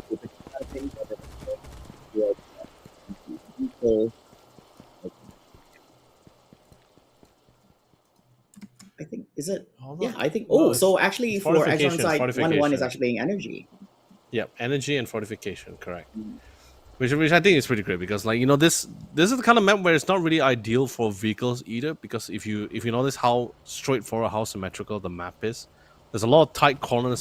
There's a lot of tight corners and a lot of angles which officers likes to play around here. So this is pretty much like an officer's battlefield here.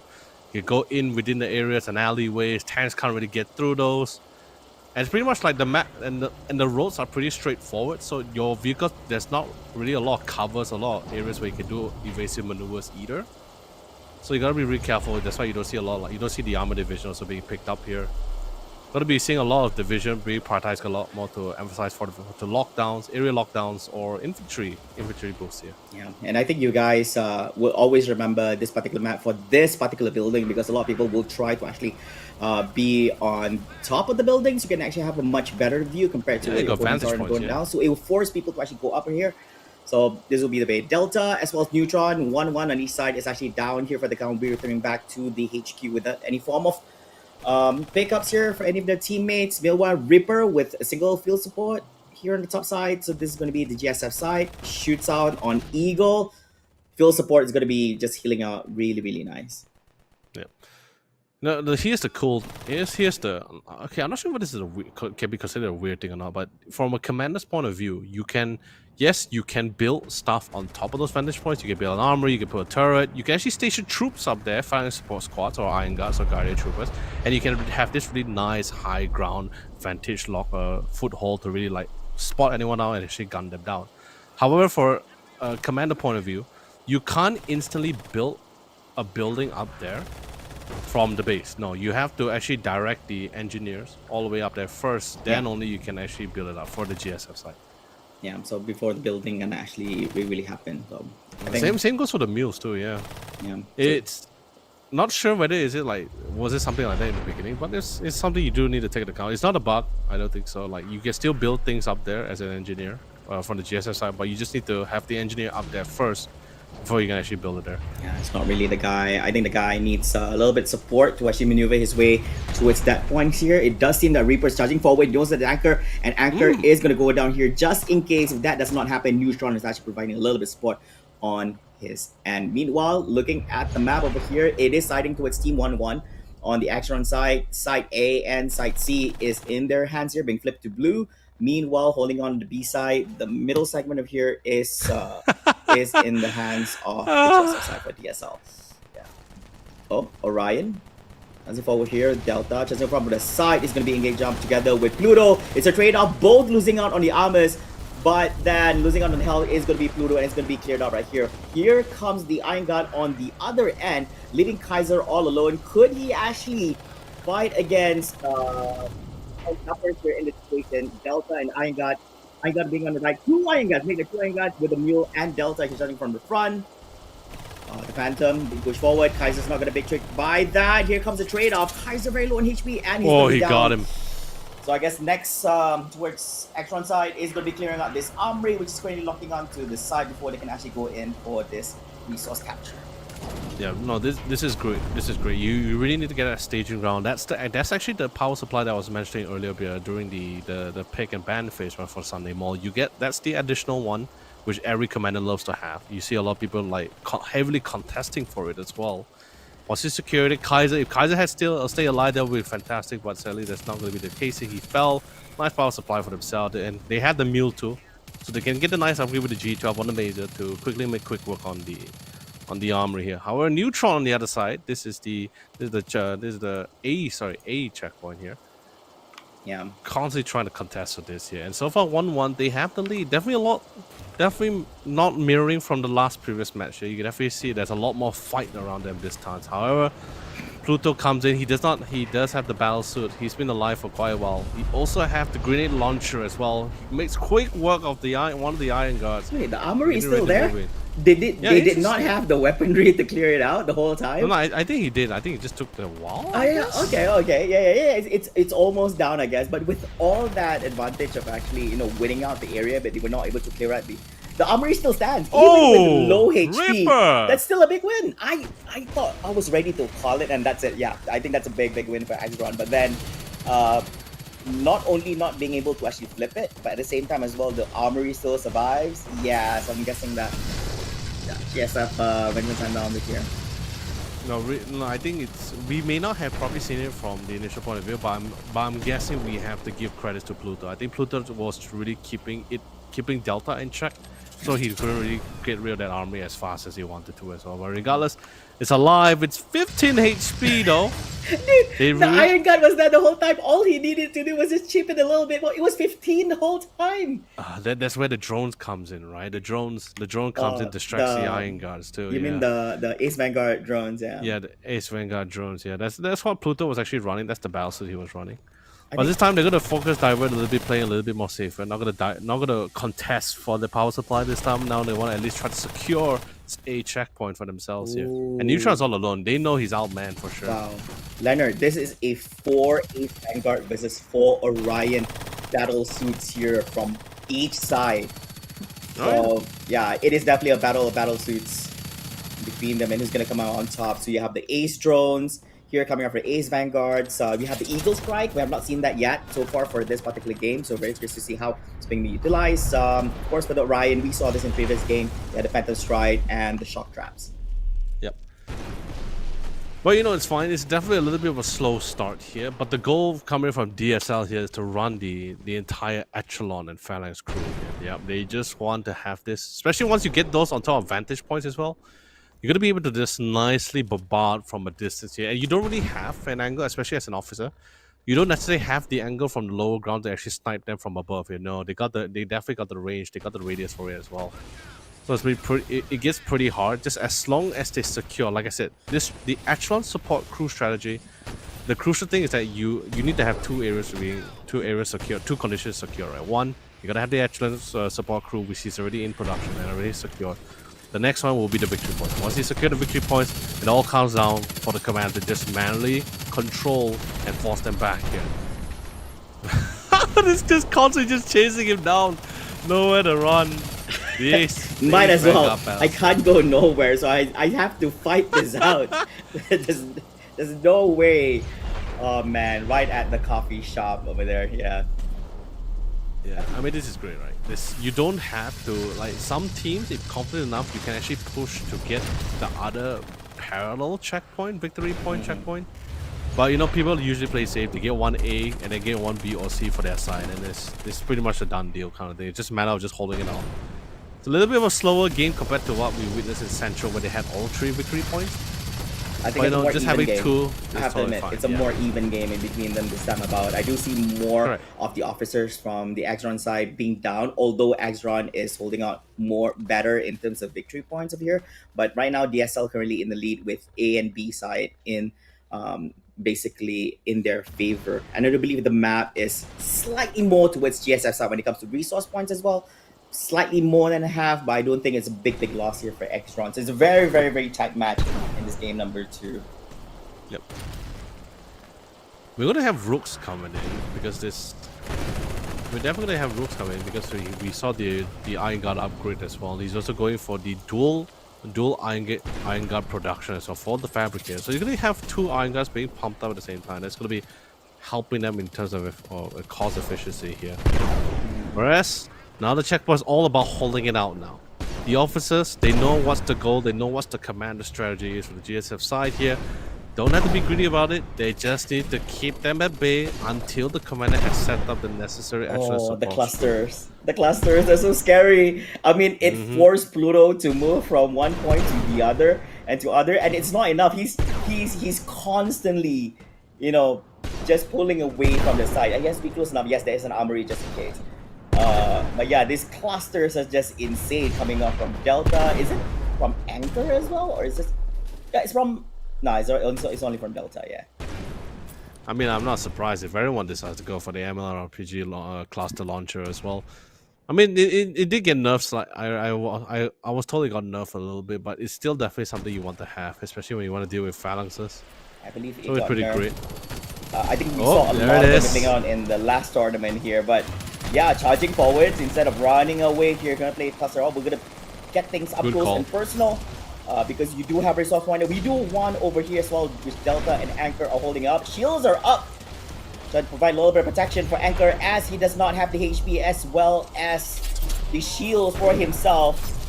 Detonations over here in the face, but it does not tame his health point. It only hits up on the shields.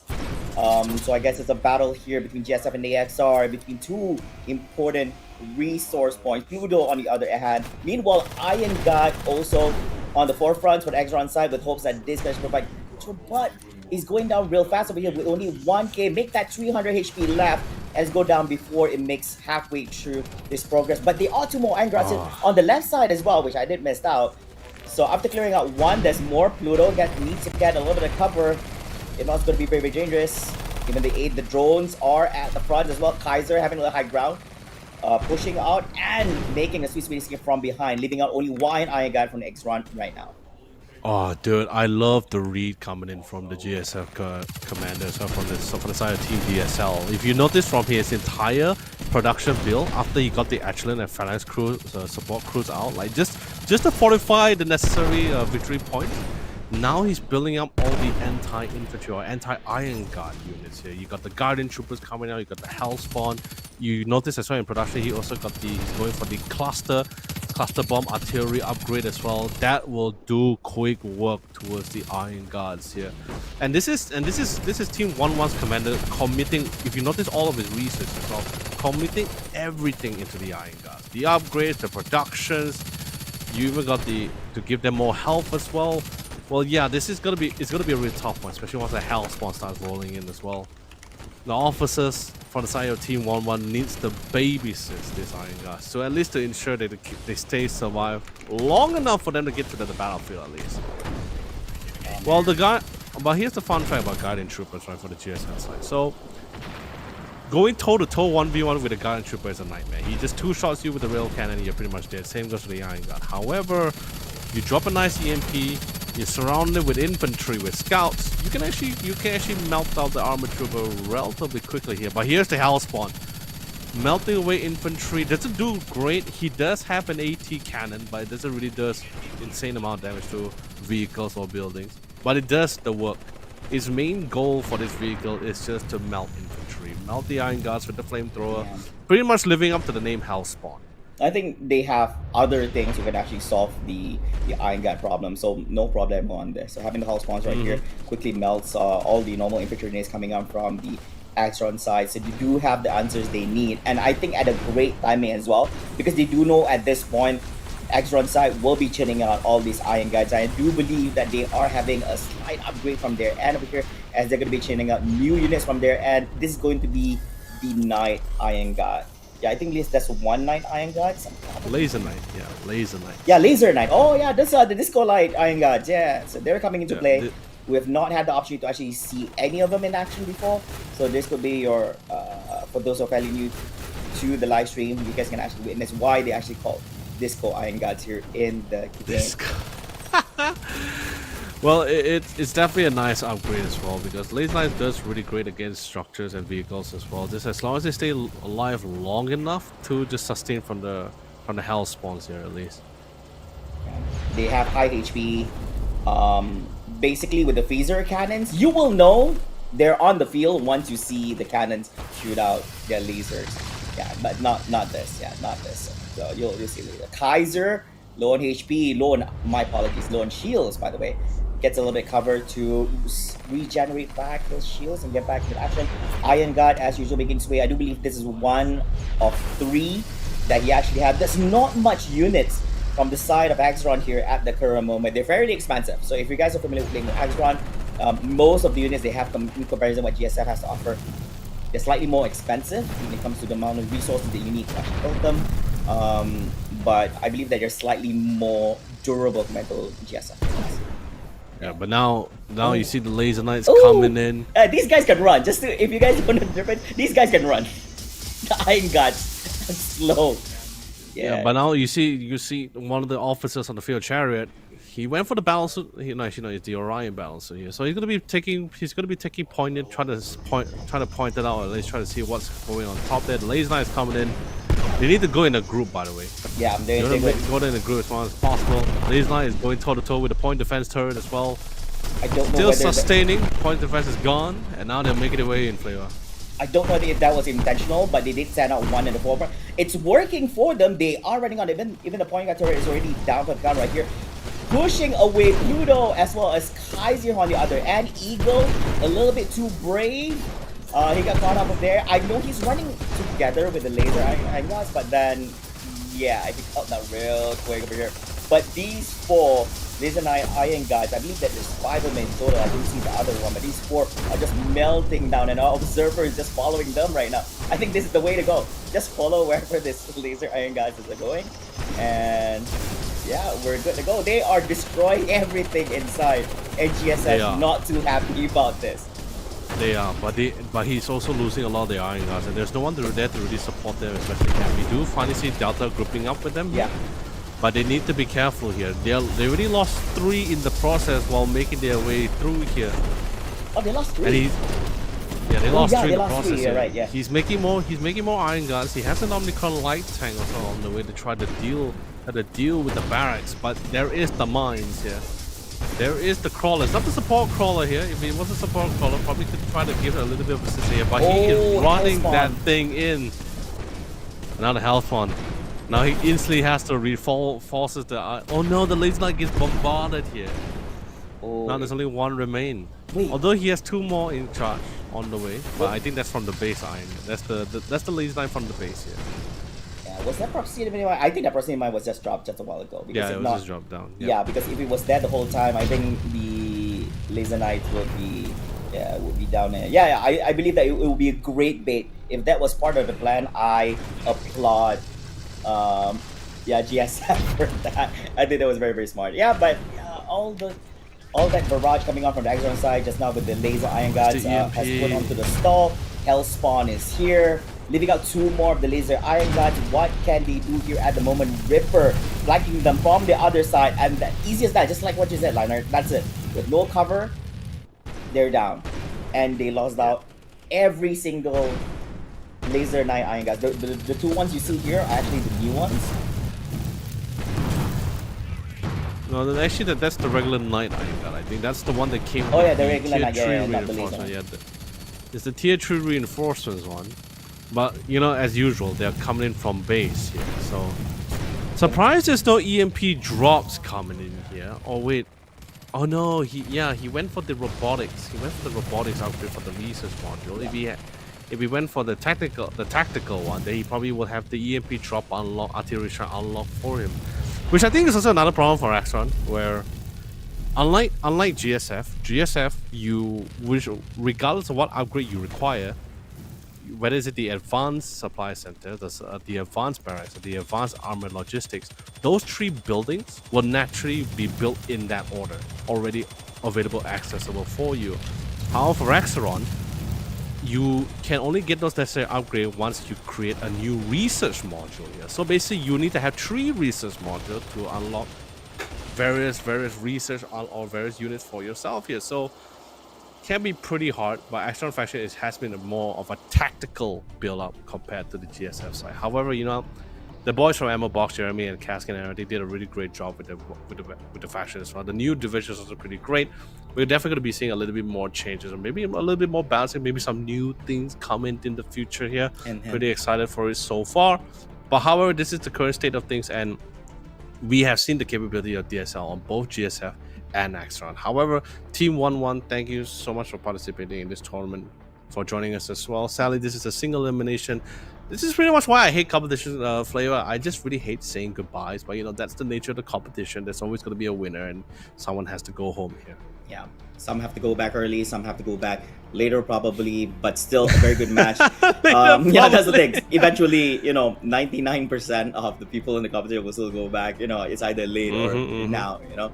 Yeah, but still, as mentioned before as well, this not probably the last we'll be seeing them. We do hope to see them in the upcoming competition, probably in season 5. We'll see how it goes right here at Team 11. But with that, so we have yet another team making their way towards the semifinals, where they'll be going up against Team APU ESC throughout the bracket, and later on after this we'll be witnessing 2 more best of 3 series, and we'll see which 2 other teams from those 4 teams left will making their way to the next round tomorrow. So we'll see. All right, so of course, ladies and gentlemen, don't go away, because we'll be right back after the commercial break with our 3rd series of the day, and we'll see you guys later. See you guys.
Oh yes, ladies Oh, and gentlemen, we are yep, back once again this time about. Now this is going to be our third series for the day for round yep, number yep, one. For yep. those who missed out on all the action, we're still in the single elimination bracket. I believe that it's going to be single elimination throughout the whole competition anyways. But today we'll be witnessing It's all the so first sad. round of the 8 participating teams here for the season 4 invitationals, and hopefully you guys are ready because we're about to witness some more exhibition action in a few short moments, starting off with the bracket updates for those who have missed out on all the action previously.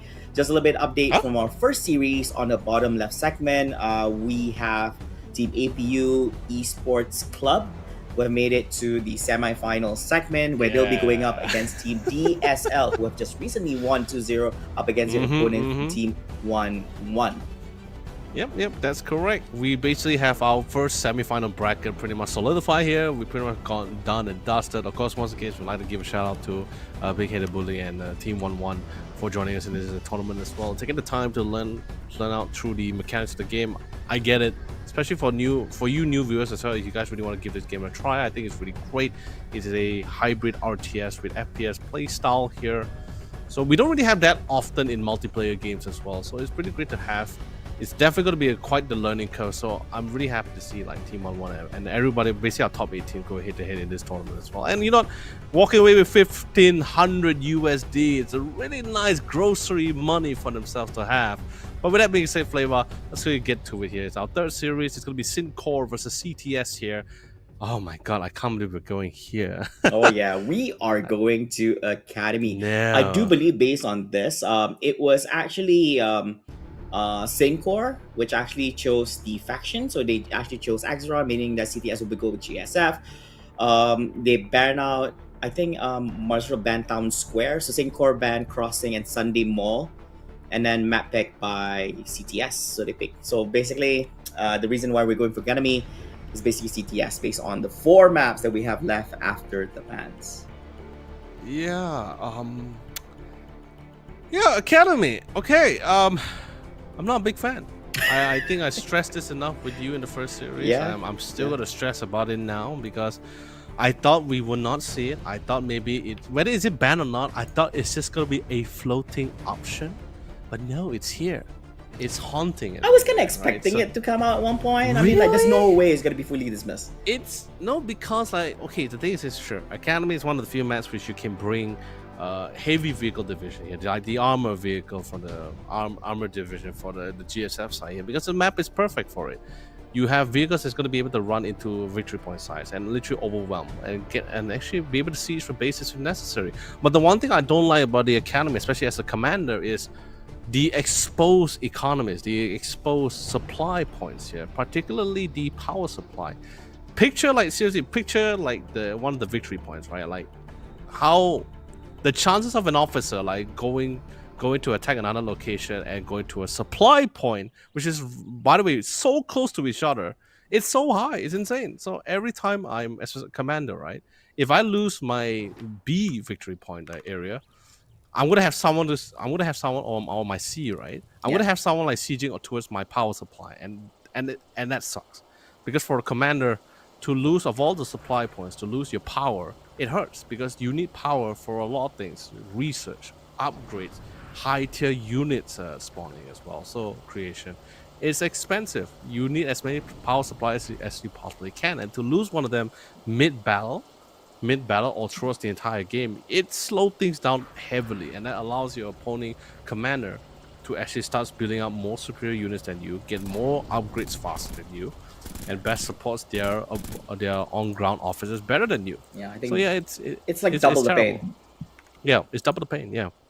So I guess this is gonna be all that and more. Or this is gonna be one of the most sweet spot that we'll be looking at most of the time here in this game, which is going to be on the B side, which is currently being contested over here. Leading charge here is going to be Anvil together with Anchor, where they do pin down both Bravo and Castle from the Axeron side. So this is going to be a clean, as there are no other supporting crews from the Axeron side to actually recover back this side. So yeah, that's going to be flipped over and goes off to their side here at this current moment. It's going to be neutral for A, still B and C inside of Axeron. So they're going to be having that early game lead after running down 50 victory points from CTS. Meanwhile, we're also going to be looking at some of the divisions coming from the sides. GSF is running as usual. We're going to be seeing a lot of this. It's going to be an infantry division. Meanwhile, Axeron Industries is going to be running the robotics. Yeah. No, which is great. I think it's also fantastic as well because like the ability to drop iron guards down, it's a very massive power spike in the early game as well. Like if you got the right order, because okay, you got 2 power plants, you got a fabricator that's slowly making its way. I think he has a fabricator. I think it's just a matter of it being dismounted. I think he's trying to place it a little bit more closer to the VP side. Actually, no, sorry, he didn't have it yet. He's currently crafting one now. Okay, so from this order, if you can save up a little bit, because to get the research module is 1,000 cash credits and 2,000 power. So within that time, you will be able to at least spawn a couple of scouts to best assist your team while waiting out that research module. But instead of going for the 2 power plant, 1 fabricator, and 2 research module, he decides to go for 3 power plants and a fabricator. So he's basically building up towards that. He's definitely focusing a little bit more towards that late game as well. However, that just means your early game, your officers on the field is defending for themselves, despite the disadvantage already in terms of units. Now they're gonna have even more disadvantage as they need to try to win out a lot of these battles by themselves. I think it's a big responsibility on the officers to make things happen. It's more like buy me a little bit of time. Hopefully you guys can hold on the fort while I'm trying to build big things for the future. You know, most of I think this is all based on how you want to approach things. Some people, they have really great officers where you can actually put that responsibility on them. So don't worry, no worries, I can do this. But if your team does need help, it does require the commander to be a little bit more flexible on how they want to approach the game, because if your team is not able to hold on to that kind of strategy, you may want to dispatch supporting units around them for them to have the ability to capture some resource points, capture some of the victory points for the team. But okay, Flavor, look at the minimap. This is what I was saying. This is a very clear example. After you capture the BVPs or A, you go straight for your opponent's commander's power supply, which is great. Yeah, it was great. And it slows things down greatly. Look at the amount of supplies on the GSS side at the bottom, right? The thunder, the electric. By the way, for all you viewers, if you can see at the bottom part of the screen, there's this lightning symbol, right? He's getting a plus 34, whereas the Axeron is blue. It's only plus 19. It's a lot. It's a lot. The number difference doesn't look that big, but if you have to remember, this is per second. That's actually almost more than half, so almost 200% compared to those. Yeah, and the worst part about it, is the lack of power plants as well. But he did lose his 3rd power plant. He had one of the power plants outside the base to lock down that cash point, but the GSF was able to destroy it. So now he not only wasted 1,400 cash, now also at the fact that he had to rebuild another power plant. So everything's been, there's usually a timing that I'm pretty sure he had a plan in mind, a timing in mind, but everything just got set back greatly with this engagement as well. So now things slowly fall back.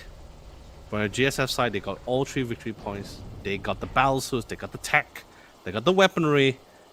Now, Sincor is just waiting for that tier 1 reinforcement that's going to be coming in after a certain point of victory points being reduced from them. That way, hopefully, with that reinforcement, they can at least get some ground, create a foothold, get some foundation out here. Yeah. But somehow we're getting a lot of phalanx spams here, so.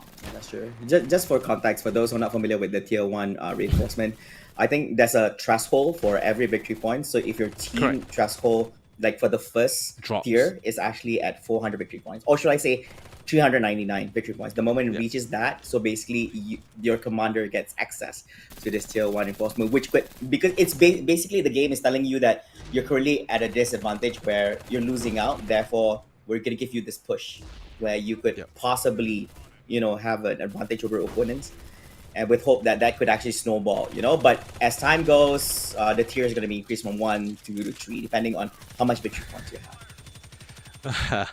Everyone is power plant outside again, my friend. My friend. Brave, bold move.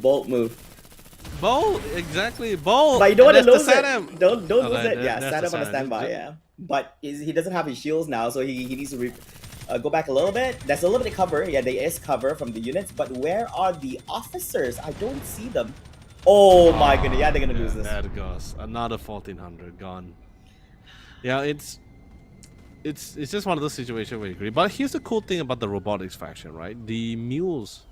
Yes, by the way, anybody watching the screen so is not too sure. Whenever you start the game, whichever faction you choose as the commander, the RTS commander, not the FPS commander, the RTS one, you're entitled to choose which division or what tactics you're going to be applying. And each division or tactics will provide you with a certain kind of playstyle or certain kind of troops that comes with that division as well. So in this case here, for robotics, your mules, you can actually capture points or supply points with the mules. So you don't really need the scouts or anything. You can basically just multitask.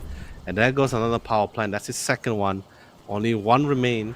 And now his power supply gain drops to 16 per second here. Literally half of the GSF side here. And they're rolling in 49% less than what GSF has to offer. Oh man, that is insane. So, but the thing is, they've been saving a lot. They do have a lot of energy. So, although they are not generating as much as what GSF has to offer, but they do have a lot in storage. So, hopefully, they can actually utilize this. GSF currently leading. They have 5.5k with basic cash resource right now. So, they could use this in the future. But like I said, you see the amount of regeneration over here, 29. So right now already at 1.3k energy for GSF. It builds almost twice, because right now Exron has 18. Yeah. I mean, we also had the M21A1 Lancer as well, so that's going to be doing quick work. It's a light armor vehicle, but it has high anti-tank abilities as well, armor pad. AT abilities as well, so it's going to make quick works on those any other light vehicles or any power plants that's going to be positioned outside as well. And it's very fast, so you can actually maneuver pretty well out of combat to safety if necessary. And I'm pretty sure the commander pretty much was able to read the fact that okay, he went robotics since the mules is also able to capture points. Yeah. So Muse comes in. He knows okay, there's not going to be a lot of AT vehicles or units that's going to be coming out of him. He could go for the demolisher upgrade, which is exactly what he's going for now. So at least that way he can actually try to deal with any of the M21 ATs. But there's only one for now. And I think he's going to primarily use it to try to get rid of any armory that's locking down his own supply points. Which is going to be pretty graceful for him. Yeah, and hopefully he can actually place that at a very prominent place as well that you want to hold down on as well. Oh, look at this point defense. Also just clearing things out as well. Down for the count is going to be Bravo, and Anvil is going to go for the clear together with his medical assistant here by the side. Anchor also with yet another vehicle by his side. Looking very good from the GSF side of here. Syncor not doing too well on their end because they have not captured a single victory point here for the end, as all three is being captured by the GSF side, and they're down to 29 victory points. If they don't make anything happen here, it's not just about making things work by clearing out the units within that victory point area, but also capturing as well, which takes a little bit of time. It's not that fast. Or that is going to be insane. There's no way Ezra can actually march forward for this. And I do believe, Leonard, that is going to be a GG over here for the side of Syncor, as they're going to be bowing out. And that's going to be a victory for the GSF side. 4-4-8-0. Yeah, very well. Very comfortable. Definitely very comfortable for these guys here. And they all went for siege. Except for one. Majority of them went for the siege battle. So which actually what it actually does is that you're able to drop down sentries, but you're also able to repair buildings or vehicles within the vicinity as well. So able to keep things nice and toasty here. And literally you don't really need to have an engineer on the field. That gives the commander a little bit more freedom of choice on like, okay, I don't have to divert engineers to reinforce or heal up our armories in the front lines. No, it's totally fine. My teammates got it covered. They're literally sieging the front lines here. So yeah, there's just the guy's like part-time engineer and part-time officer. Yeah, so here on the field. No way for the Astron officers to get any leeway at all. They try to go for the flanks on the other sides, but with the armory constantly in the way, resupplying their health, and there's no way to burst them down since a lot of the units are being melted away by the phalanx crew. So yeah, it was a pretty tough round here, especially since the laser strike artillery is not accessible for all the division here. So yeah, pretty great. Still, early stages of the game itself, although it was a very, very strong victory for the GSS side, I believe there's still room for the opponents here Nitron to actually make a comeback here in the next game itself, but we still don't know whether they're going to be holding on to that particular faction in the next game. We'll be seeing different kind of divisions being played out. We'll be seeing a swap in terms of factions to see how well the other side actually plays on a different faction here in this game number 2. But anyways, ladies and gentlemen, we're going to be taking yet another short break, as we'll be right back after this with game number 2. So stick around and we'll be right back.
Ladies and gentlemen, welcome back for our third series. Yeah, I believe this is halfway through our third series of today here in the Extremist Seas, the front line season for Invitational, the Ascension. I'm Leonard, also joining me once again. It's going to be Flavor as we bring you guys all the Extremist actions and shenanigans here. So, Flavor, let's just quickly walk through for anyone who just joined the stream. We welcome you. Thank you all so much for joining us today. I hope you guys have a great time and I hope you guys enjoy the other content that we'll provide for you during today and tomorrow of the tournament here.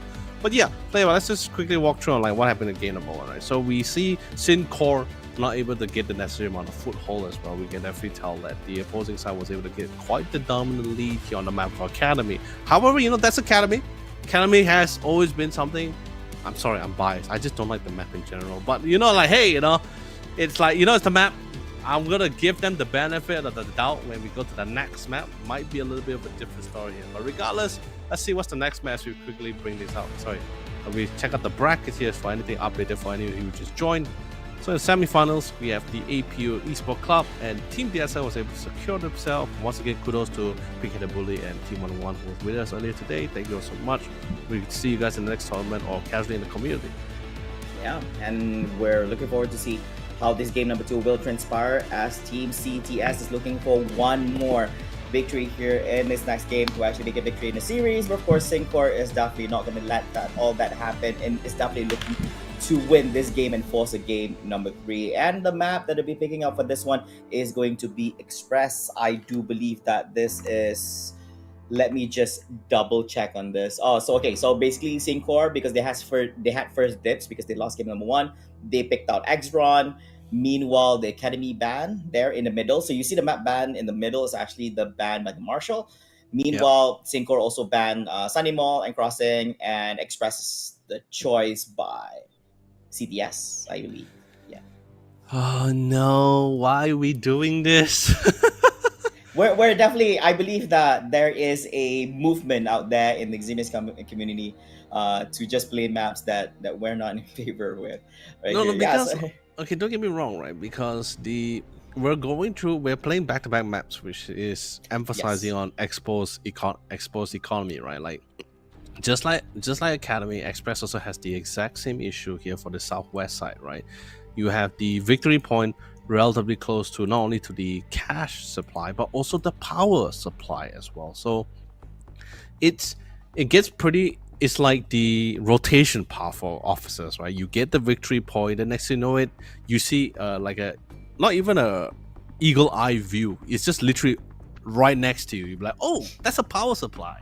I'm gonna steal that, Yeah, this is not normal, by the way. If you do look at some of the more normal maps, usually it will be quite a bit of a distance, and I would say not exposed to one of the victory point captures. Yeah, it's not that near, and it's not close by. Like you have to you need to traverse a bit. Probably need to clear out certain areas, make sure there's no enemies or enemy officers in your way. It kind of does feel like a buy one free one kind of thing. It kind of feels like it does feel like a combo, Yeah, so I think that's the way how I just tell things about this. You're totally right on the money for that explanation, for that example as well, because it's like you win out the fight, and then you pretty much get 2 areas like achieved for your side and your commander as well, while at the same time being a nuisance for the enemy commander who desperately needs those resources as much as possible here. And like I said before, especially because every time, by the way, for new viewers who doesn't know not too much about Extremius, the game starts with a certain amount of infantry units for both sides to utilize here. So at the start. Previously, scouts had longer range, by the way. They had longer range, so they pretty much outrange the Marines. But once the Marines get close, they somewhat out-damage them because of their durability. They have more health, and they have also slightly more damage as well here. So, but since they managed to balance out the range, Marines just totally just wins out most of the early engagements here. Like it's without questions. Yeah, I mean, it'd be cool if the scouts could survive a little bit longer, or maybe they had their initial long range. You might see a little bit of contentions here, but but that's not the case for right now. So for Extron side, even their battle suits is more designed for you to be tactical. You need to play off with your team, you need to play off with your units a lot more compared to the GSF side here. So I love how Extron right now, what Syncol is doing, they're stacking on top of each other, they're trying to play off each other as well, doing this buddy system, annihilate their enemies with the divide conquer tactics. Although it is taking quite a while, but eventually they get rid of Anvil, and that's pretty fantastic. They secured the B, so at least their power supply will be somewhat secured, but the same can't be said for A and C, where they not only lost their supply resource, but also cash at the same time. Oh yes, and I think that Exron only at first glance, right? The way they would do it, because the commander decided to pump more units to ensure that you get a good foothold into B side. But while all that is happening, A and C is actually currently in the hands of GSF. So probably they're gonna foresee that they're just gonna try to contest B and try to slow down progress, and then just focus more A and C. Because at one point, Exron still has to traverse to those sides to actually go for a capture. Correct. It does look like C is a little bit more loose, as there's not much good, but surely Exron does not have this information. They have to go there, do a little bit of scouting to find out for themselves. Meanwhile, here Eagle is down as he goes up against Anchor together with a number of Marine support by his 8. When Beetle on the high ground, despite having the eagle eye view about the numbers, he's not feeling towards him right here. He does lose out his shields, also low in HP, and trying to recover over time. So these things are not looking good as there are no support units around him. Probably I do see an officer coming to his 8. Probably not, looks like a big wraparound, or just making his way upstairs. It's actually upstairs. Yeah, there's a lot of Marines currently focusing on him right now. But a quick flank from behind from Anvil. Definitely will be able to end the menace here. By the way, here's a fun fact here. As the area where we saw the observer pass by, there's a big enough space for the GSF to actually drop down on racks where you can set up a phalanx crew there as well. Since he is going for fortification, I mean, this has to be fortification as well. You could be also infant. You could also just be infantry. You can still make the forward racks work. And I think it's been pretty good. But great re-clear for this one. Yeah. Like between the buildings here, like if you stop here, like observe right there, like behind, if you turn the camera slightly, yeah, this area, you put a forward racks or a forward fabricator, you get a lot of reinforcement towards that B and C. It feels really good too. Yeah, I think it's gonna help a lot. It does have a good cover, but of course you have to protect it, because with information with the opponent spots it out, I think that will be one of the main targets if they do understand well. They want to run it down to ensure that you lose out all this side support here at this very, very prominent location at the B side. Meanwhile, also looking at A, as there is a little bit of cover here. If you look straight, this is a very, very long straight road, very, very exposed. That's why you do see the crew being planted over there. The moment you show yourself, either officer, units, or vehicles, you're gonna get gunned down unless you do have something that they cannot clear out real fast. Actually, wait, hold on, Flavor. Am I tripping? Because for 5 minutes now, I've been looking at that power supply on the Action sign. I'm like, is that taken? No, it's not blue. It's been white the whole time. So I'm like, is no one gonna get that? Did nobody see that single white on the map? Yeah, this guy. So it's very easy to tell. Finally, we got it. Finally, somebody like, hey, we forgot this shit. Yeah, finally, yeah. It's about time. I wouldn't blame GSF for this. I think because it's the closest to Axeron. I don't know. I think I missed out on that as well. Yeah, correct. But so far a little bit of clash, but you can definitely see a little bit more of a breathing room coming from Axeron, especially learning from what happened in the past game. But the GSF commander absolutely quick on his hands here. He straight away instantly locked down the supply side here. So the amount of supply for them is literally just a +2. You see that it's such a big difference when you don't have that supply resource for you. It's like a +2 and a +20. That's the difference, Flavor. Well, that's a lot. I mean, that is, dude. That's what kind of multiplayer you're looking at? Times 10. Yeah. Oh man, it's beyond whatever we discussed about in the previous game. This is a times 10. Two is good. Oh goodness sake! Especially when it comes to weaponry, this is very, very, very, very important. So they have to make something happen. I Yep. think that even without looking at the numbers, you can just look at the map and see the amount of color. I think it's siding more towards the green side, which is the GSF side. So Exron, not only they have trouble in capturing the victory point side, but also they're having trouble in not having as much resource points compared to what GSF has to offer right now. Yep. And for the new viewers, by the way, what we're talking about, this is all these resources is just mostly for the commander side, for the RTS commanders, right? So they, as usual, the cash symbol and the power symbol is usually used for research upgrade and unit spawning. The supply one is for any of the commander's artillery strikes. Yeah? Anything you want to call down, especially for robotics, where you want to call down your Iron Guard core drops, you need supply, like a certain amount of supply. And it's not cheap either, so... Right. Yeah, I think that's a very important point because even if you understand the resources that commander has access to and the officers individually have access to is separate and different, meaning that you have your own income where you can spend to actually buy weaponry, you want to buy your nades, you want to buy for your weapon slot 1, 2, and 3, your handguns. So it's different. So we don't see the point of views individually for the officers, but what you're looking at is actually for the commanders to utilize to actually for their upgrades, buildings, and units. Meanwhile, coming back to the game over here, you do see Delta pinning and gunning down that Iron Guy. Easy peasy. But Axron looks a little bit scary here. If they do it well, they have a number of scouts. They also have a number of units on their end, but it's all about utilizing over here demolishers, but 3 Iron Gods, not enough, I think. Not enough. They need it's gonna be too soon. Since that one's gonna die. I'm also concerned with the mass spawning of demolishers. Like, don't get me wrong, SMG is pretty cool and all, but like, I think he's trying to go for the. I believe he already has he unlocked the. Wait, let me think. No, you need the research module. Yeah, so he can't unlock the G12. That's why the demolishers are not firing upon this on this APC. Yeah, the numbers are not working. So like, I get it, right? You wanna go for the AT accomplishment, but you need the research module to unlock that upgrade here. So I think he forgot about that. Yeah. Oh so man, stop it. So now you have all these mass demolishers, but with no G12s. Stop it. They can't do anything to the hell spawn. They're just rolling right in. Yeah, you're right. And look at the numbers. They are just dwindling down, and Hellspawn marching forward in here through enemy territories. No problemo. You're a demolisher in the middle of the road, right in front of Hellspawn. I have to command your balls, but balls don't win games here. Oh, and that's gonna be evaporated really, really fast. We have double engineers at the back. Also, just doing a little bit of a fixing here on Hellspawn just in case anything would happen.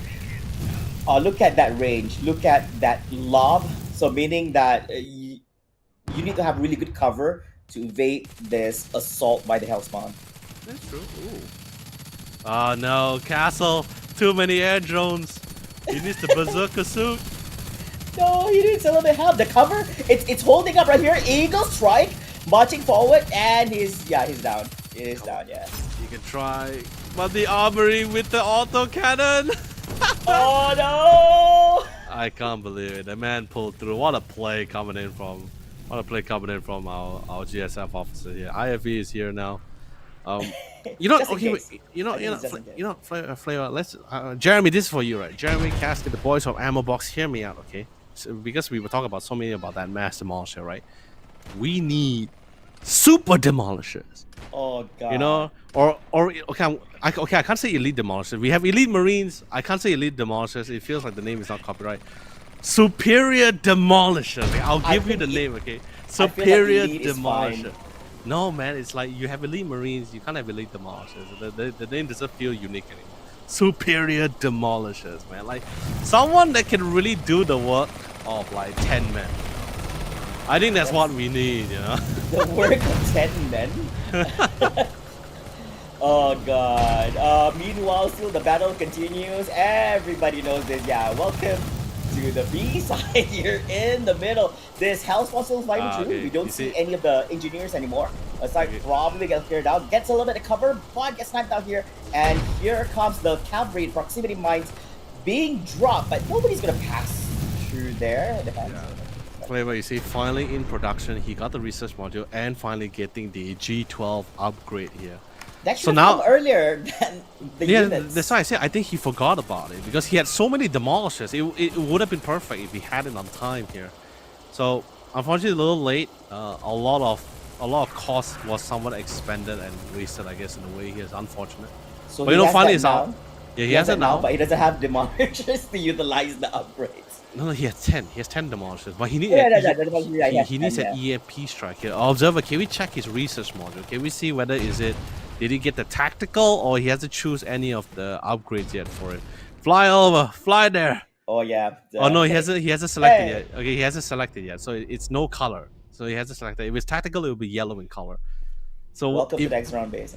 yeah, so if he gets the EMP, then they'll be able to make quick work on these hell spawns. Which, by the way, it's not just gonna be one; it's a second on the way, and they're gonna absolutely shred it down. And I mean, it's not just the tanks anymore.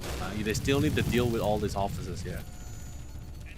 A lot of engineers. If you're talking, dude, a lot of officers. What are we looking at? We're looking at 9 engineers. We have Marine. You that know, one. you know, back in the day, we had builds like just mass engineers, like no other units, just mass engineers. It was just something someone came up with, and then suddenly we just had mass engineers. I mean, it was cost efficient. They had an SMG, so it's still a powerful weapon regardless. Yeah, so. One phalanx. Yeah, I think that's a phalanx as well as IFVs. They do have the what do you call that? The M33. Oh, that's gonna be No, the Hellspawn. That's a I'm sorry, Hellspawn. Hellspawn. Double Hellspawns. M34, ladies and gentlemen. Oh yeah, they're scorching and burning. There's I can't see this Hellspawn dying without an EMP because there's just so many engineers on this thing. They're just practically just kissing this M34 at this point here. So. oh, M34. Okay, somebody please navigate this M34 because it's bumping the ass about the M34. It's blocking the IFV. Yeah. Yeah. That goes for the push. Yeah. So yeah, here comes the other Hellspawn. Oh, that was tough. I think that first Hellspawn survived from start to finish. Yeah, I think by the time the X-Ron was trying to do the right thing, it's a little bit too late already. Correct. Yeah, that demolisher pump, I think they had an idea. We still don't know whether the commander forgot about it or something like that. But I think that at that point, it takes time, especially when you do upgrades and all this. And pumping is fast because you can already make it on the spot, right? So rather than waiting. So it's either they were pumping and then doing the upgrade later with hopes that the upgrade will make it in time, but it doesn't look that way. It takes a little bit of display. They were also lacking in terms of resources, which could also be one of the main reasons why things didn't go the way that they had planned it in mind. Probably when it goes to simulation, it works, but when it comes to real deal here, that's not really the case. But still, kudos. Thank you so much. Congrats to both teams. They played exceptionally well. And we do have our winner over here with a 2-0 victory in this best of 3 series, making his way to the semifinals. Yeah, we have a lot of 2-0s today, so far nothing that gave us a little bit more of a bite here than usual here, but I guess that that's how it is usually in competitions, right? You have to filter out, someone has to, we'll eventually filter out and we'll see who is the stronger opponent and which is not, right? So there's a lot of things to talk about here, especially here, and particularly, like, seriously, Jeremy, Kaskin, ammo box, guys, superior demolishers, more infantry. Give more boost to scouts, man. Like, okay, don't get me wrong, flavor. Like, if we talk about the old school Axron, the old Axron, right? Just the commander alone could always win against a GSF with officers. Like, the Axron could just have bought officers and they still could win it out because that's how good it was back then. Like, I'm not talking about ground zero iron guards because back then you couldn't do anything about it. Like, you really couldn't. Like, the only thing you could hear Like Moose and everyone else Moose, Toast, and all could vouch for me, or Trent could vouch for me. But last time, you just could hear a sound and you're just dead. You don't know how. You all you know is an iron guard, but you still just don't get how because of how fast it happened. It was just one sound and you're dead. They improved it. It was still pretty doable. But the question is very different from Season 1, Season 4. Season 1, it was more like, how do you deal with iron guards?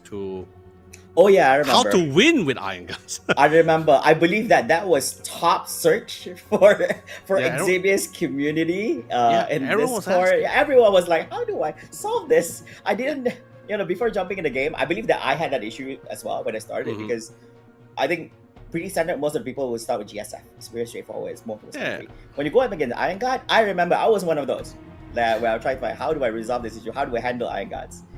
Yeah, so I think that's gonna be one of them. But anyways, guys, we're gonna be taking another break before we jump into our next series. Don't go away. It's gonna be the final series of the day. We'll get to know who will be the final team making their way towards the semifinals, which is happening tomorrow, day number 2, or the final day here at the Seas and Xavier's Frontline Season 4 Invitational. See you guys.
Welcome back, ladies and gentlemen. This is the Eximius Seize the Frontline Season 4 Invitational Ascension. My name is Flava with my good buddy over here, I think, is none other than Really? Yolo Lee. He's in the house. Oh, no. I know where you live. I was just playing with you, man. Yeah, my good buddy over here. And hopefully you guys back at home or wherever you are tuning in to this official live stream by our proud event organizers and our game devs for Eximius Season Final from Ammo Box Studios are having an amazing time, because we really are, as we're about to be jumping into our final series of the day, round number 1 of the competition, before we close our day here for day number 1 of competition. But let's have a look at the bracket, shall we? My good sir Leonard, would you please run us down through on what has transpired today from start to this point? So ladies and gentlemen, from whoever's been with us from the very beginning of the tournament for day number 1, thank you all so much. You guys are really great. For those who just joined in midway or just joining just now, you are still also great and phenomenal. But anyway, just to do a quick rundown from the brackets you guys to see. So we basically had our first round of eliminations here for within our top 8 teams. So far, we already went through 3 series here, and APU Esports Cloud alongside with Team DSL and CTS were the teams who was able to solidify themselves in the semifinals. We are going through a single elimination best of 3, so there is no losers bracket or lower bracket here in this case here. So any of the team were to lose, we will have to bid them adieu and goodbye. However, we would like to once again give you guys, those teams, kudos for participating in this tournament and giving their time to learn about the game as well. Because Eximius is a hybrid between an RTS and an FPS gameplay style here. It's a multiplayer 5v5 as well. So you have that nice RTS element alongside with some FPS firepower coming to the mix of the gameplay. So it's a lot of tactical plays, and also communication is somewhat required here. But finally this the band picks and the map picks as well between our last series of today is 2-hole versus NCS Paintbow here. Paintbow, as they have selected their factions and of course maps as well. And finally we get to the map of Crossing. I really like this map of Crossing. This map, god, I think playing it's very suffering for me. Really? Personally, from start of playing, I've never got a good hold on playing Crossing. I think this is one map as a commander I will not be picking this map because I'm not in favor of it on a personal level. But if the team wants it, I would probably just give it to them. Yeah, so I did not foresee this particular map being played out today. To my surprise, one of the teams do favor this, and I do believe that is being picked by Team NCS Paintball as they get second depths on this. Faction selection was by I think it was 2-hole. Yeah, 2-hole actually. Yeah, so they actually picked Axron. And NCS Paintball will be running GSF. And in a few short moments, we'll get to know which division they'll be playing as we're about to jump into the game right now. So that's infantry for NCS Paintball. GSF side for 2-hole. They are actually running this crap one is energy. Is it energy? Yeah, it's energy. Yes, it's energy. So there's this thing I really like about Crossing, right? Is that it's a very large map. It's a really great map for vehicles as well, like armored vehicles. So you can have tank wars. Yes, it's great. But there's also there's also a little bit of a unique things about this map as well, right? In terms of flexibility and playability, right? Like for example, this is currently C victory points, right? So unfortunately, Axron is going to be starting on the other side of the map. Actually, if they had started at the bottom side as their main base, there's actually one area which they can actually place their turret, right? And because of how the turret is being the design of the turret, it goes overhead the barrier. So it's very hard for players to actually try to hit the body with the SATAM. You have to try to hit the turret itself, and the hitbox is not really that off. It's actually quite a small one. It's actually a pretty nice place to lock yourself down here. And if you notice, the supply checkpoint is also on top of the C victory point as well. So if you had a mule or an army locked down and you set up a turret, you pretty much don't have to worry about that site for a good while, because it's actually pretty just well defended. Basically, life is going to be set for a good while. Yeah, I do agree on that as well. Of course, you want to make quick work of it. You also have to get a good hold of the place as much as possible, because knowing this, your opponents from GSSI is definitely going to be running you down to the best of their abilities with this kind of information. Meanwhile, if you progress-wise in the first 2 minutes of the game, Axron side is having a good hold over a number of resource points, and at the same time as well, managed to flip that A to neutral while having good control over B and C here. So to traverse between each of these victory points, it does take a while because it is a bit of a distance compared to the previous one we saw earlier on. So we will see how they're going to be playing this out as well. And wow, is it just me or they're so close to the headquarters? Look at this. Usually the headquarters, the HQ will be placed a little bit further than all this capture point, but because it's very, very close right now, Exeron members, it look as if they are right in front of their footsteps. No, they're already the CJ, and they can. They have because of the design of the bus covers as well, especially with the base main position at the bottom side as well. It's pretty easy for you to actually just get a nice foothold, you slowly seize those all the turrets, or actually try to snipe any of the unit coming out because it's literally an open area. It's pretty much straight out. But I love the prioritizing coming from two hole, right? They prioritize more officers. They have prioritized 2 officers to seize through the C side as well because they understand the amount of lockdown potential coming from the defensive hole on that of their positioning as well here. So they secured the C. They pretty much wouldn't mind about A and B. They only sent 1 officer each on their side. They diverted more units towards the C side, so at least that way they got some form of control. And more importantly, you can also slowly snipe out that army that was being placed down on the cash supply near the base. I mean, you can't take back the cash site. It's pretty difficult with the auto cannons, as you guys can see firing upon anchor here. It's pretty exposed. Yeah, it's pretty close, but you can still at least waste at least 500 gold or 500 energy because that's exactly how much it costs to lock down that site itself. So anyway, got back the supplies, got that C site and that cash. We see a little bit of rotation coming from Eagle's side, playing a little bit safe within the apartments. I get ready to see if there's any form of engagement here. But look at the upgrades here. Since this is energy, we see the commander from 2 hole side going for the additional infantry armor here, giving a little bit more, which is totally understandable, right? Because like I said, scouts 500 HP, marines is 800. This doesn't really feel like a fair fight, and demolisher is even more weaker than that. So, I mean, the only cool thing about demolisher is that once you get the upgrade from the research module, they are equipped with G12. So that'd be pretty great on this map, which is usually very common for vehicles here. So. Or busting armory, so that'd be nice. On top of not having shields for this low HP units, it hurts. Yeah. Oh, the turret! There we go! The minigun! Try to get a little bit of cover, but it's not going to be enough as it's going to be pinned down right underneath. Oh no, the Marines! Oh, pushing forward as well. Is this going to be a full? Yeah, I'm surprised nobody. They forgot to give the command for them to actually just not march forward. No, because the Marines was assigned to the player officer here. So when he dies, the Marines will still stick around him until he actually fully despawned. No, that's the thing that I think he could have communicated back to the commander to just pull back units or something. Right. But I think the commander is focusing elsewhere. So, I'm guessing he got his hands full. Yeah, that's also a problem about the RTS side sometimes, right? Like, the bigger the map, the more areas you really need to take into account. I think this is particularly more harder for Axeron because you have a lot of units where you can't just really leave it stand still. It's a very tactical faction here, so exactly. you need to play off with your units. You need to play off with your officers. You can't really let them stationary. It's not like a phalanx support crew, but even for phalanx support crew, maybe once in a while you do need to keep it in the check because when you hear that sound crew, like that bombardment sound crew, like just now you heard as well, Flavor. Yeah. That's the Hyperion battleship from the Ascension side. So they can actually get rid of any stationary unit. So when you hear that out, you instantly need to start repositioning your units, right? You just like, oh no, I'm gonna lose 3 units. I'm gonna give 3 units away. I can't let that happen.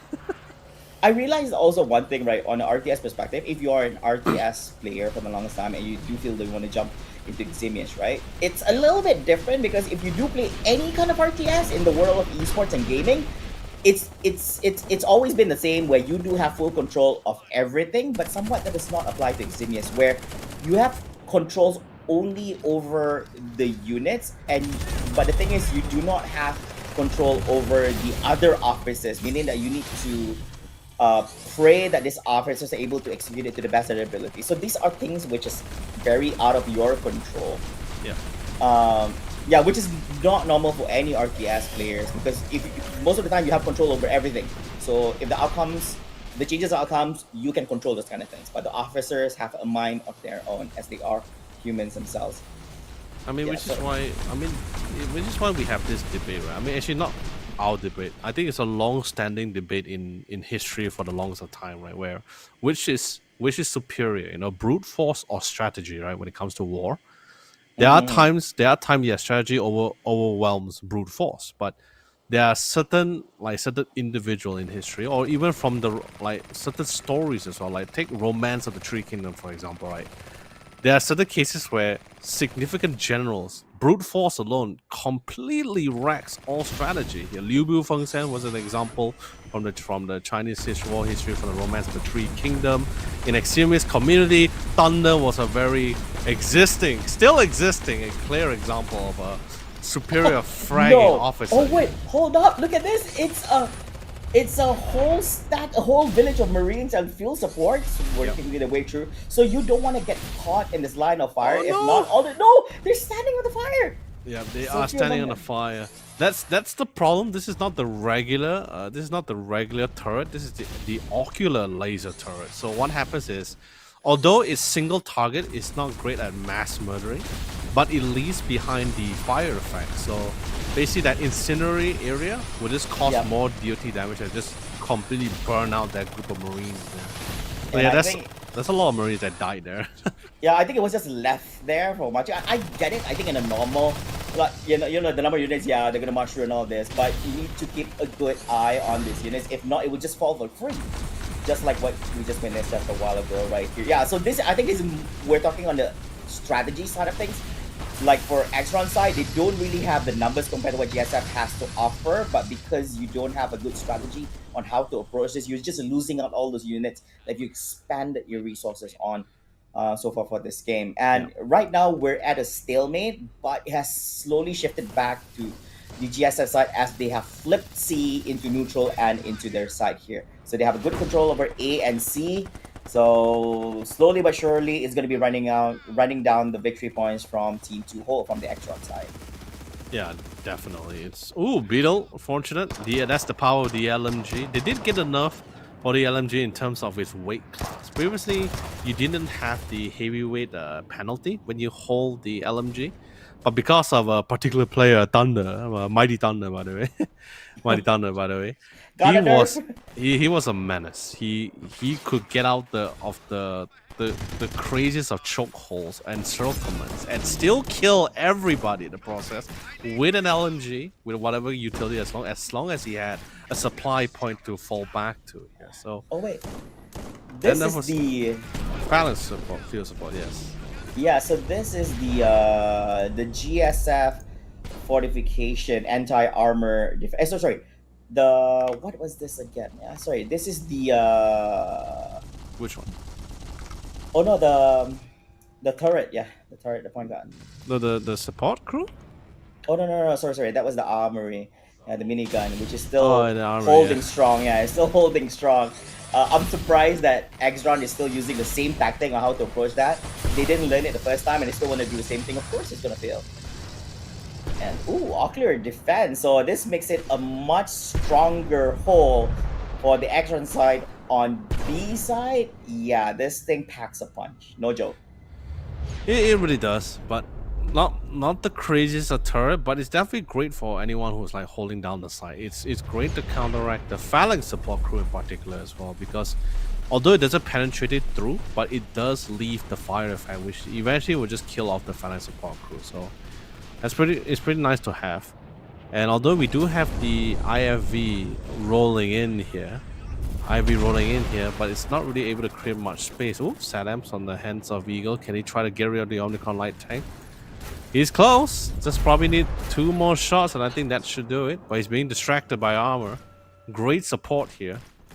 But see what I mean on Flavor? It's like not a lot of units, not like mass marines. It's not like a Zerg rush kind of thing, but Yeah. really well playing up with Fedora, just playing off with units, just getting positioning, just winning out most of the crucial fights, right? You win out the fights, that just leaves things a lot more comfortable for your commander trying to play around here. We did see NC Paintball, well done utilizing the tier 1 supports to create an opening to get back some of the victory points. But now is the question is always about holding it in here. They don't really have any anti-armor to deal with the ocular defenses here. No M21A1 Lancers, since they are infantry. But they did go for the upgrade here, and they will be getting a couple of elite marines from the QRF drop. Oh yeah, so this is a little bit of support here for NCS Pingbo. Hopefully they could actually make something out of it, because they're down by more than half of victory points here at this point compared to what Two Hole has to offer. It so happened that Ngam 399 for them, so they do have access to the tier 1 support, which is, I think that's a big win for them. I guess they didn't lose out too much, just enough to get a tier 1 reinforcement. Sure, so they're just gonna take that. Meanwhile, here at this point, I guess we did miss out on this. Was it the same side that actually had the armory early on, or was it different? No. This is the one initially had the phalanx support crew. Oh yeah, phalanx support crew. Yeah. He was trying to switch it out to the auto cannon, but it was a little too late because he got flanked by another X1 officer, which was really well done. Oh yeah. So you have your hands full here. You have to fight against the Omicron here at the back. Ooh, that's gonna be a good hit by Eagle. Probably 2 more or 1 good critical, and I think this is gonna be down for the count. So far, nobody is pulling it back and still holding on. Scion, Victor, yeah, they do have 2 of them here, and IVF is also on the way. Is that a little bit too short? No, it's. I think it's intentional. I think he just wanted to try to force them out of the sandbags covers here. Okay, so yeah, but so it did. Has right. But it will slow things down. But I think the laser. Oh no, there's still one more way. The laser. Right, get your scouts out of there. They're burning. Guys. They're burning. Okay. Friendly good, fire. Friendly fire. Oh god. There's the IMV. I mean, I think C checkpoints are going to be a little bit of a stalemate here. No one's going to be able to get a foothold on that C side. But let's check out towards the B. I mean, B is pretty solid. A is holding for now, but we're seeing a little bit of rotation coming from the office for the GSF side. Same goes to the Extron here. Yeah, A side. It does feel a bit exposed compared to the other side, so probably a good chance here for GSF. They should get their hands on one Anvil together with his spotting cruiser here. They have the Mepax. The recon drone is still there, and the high up, yeah. So yeah, it's shared, yeah. For the commander. He can't see anything within the recon drone. He can't. There's absolutely any units or any infantry units or iron guards within it. He just can't see it unless he has that tactical scan. I mean, it's different for officers. If officers close enough, they should be able to spot like the silhouette of which unit is in there. But for the commander, he's completely oblivious to it. He needs that tactical scan, or at least someone to just point it out, do some damage. Then he'll see like a little red marking. He'll be like, "Oh, okay, there's someone there." Something there, yeah. But yeah, so for us, of course, we're in observer mode, so we can actually see more of this kind of thing. So it's a little bit different compared to the player perspective. Right now, Two Hole having this okay lead. I wouldn't say it's too overwhelming. I do believe that this is one of those matches where we do see one side, the other side who's currently in the lead, drop all the way down to the tier 1 reinforcement.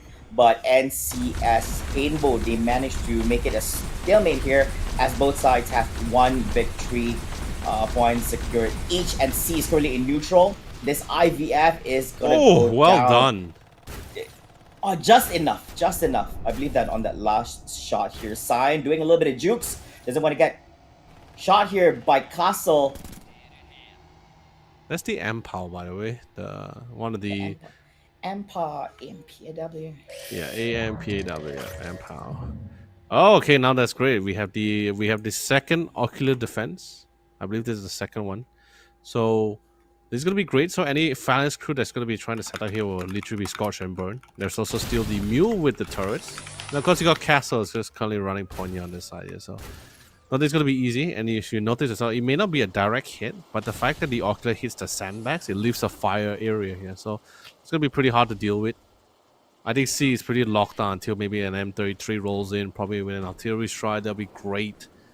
But for now, focus all infantry, all resources, GSF side. They're going to hit that tier 3 threshold soon to get that tier 3 support. Free M33s, armored troopers. Should be pretty great to actually get into at least some of these checkpoints. They do secure 1. But now it's pretty much neutralized here too. Yeah, and of course we're shifting our attention here towards C. This is the problem because they managed to flip it neutral, which is already a great thing for GSF side. It's just that right now, because it's a stalemate, nobody is able to flip it. Bravo is really in position. GSF side, they do see this, so they're trying to make something happen because Bravo is currently having a little bit of cover. But Victor charging forward, does not have any more shields right now, so he has to be relying on his firepower to actually drain down the shields coming from Bravo. Down in HP as well, so Bravo is going to be the one down instead. Despite Victor, as an IVF pushes forward, but Castle does have this slide advantage. Oh no! As for shots, going to be clearing out. All clear defense, forefront, but IVF is going to go down. This could create an opportunity for one of the officers, any of the scouts from Extra, but they're not in position. Yep. It is going to be GSF trying to flip this, and they do make it. It is going to be C-side for GSF. Really well done coming from Cyan. But do you know why it keeps going on neutral? Because Cyan was actually running the exploit battle suit. So one, he has two abilities. One is the nanoswarm, and another one is he can actually disable or neutralize cache points by hacking. He has a hacking ability. From so he keeps hacking it to neutral, and all they had to do is try to win out the fight, and they managed to succeed it against Castle and Beetle, which is really well done. Now they had to fight through all this whole line of Phalanx crew setup on this A side, because they're like, all right, we can't get to C. They got the foothold here. Let's try to go back to A, but A is so fortified at this point.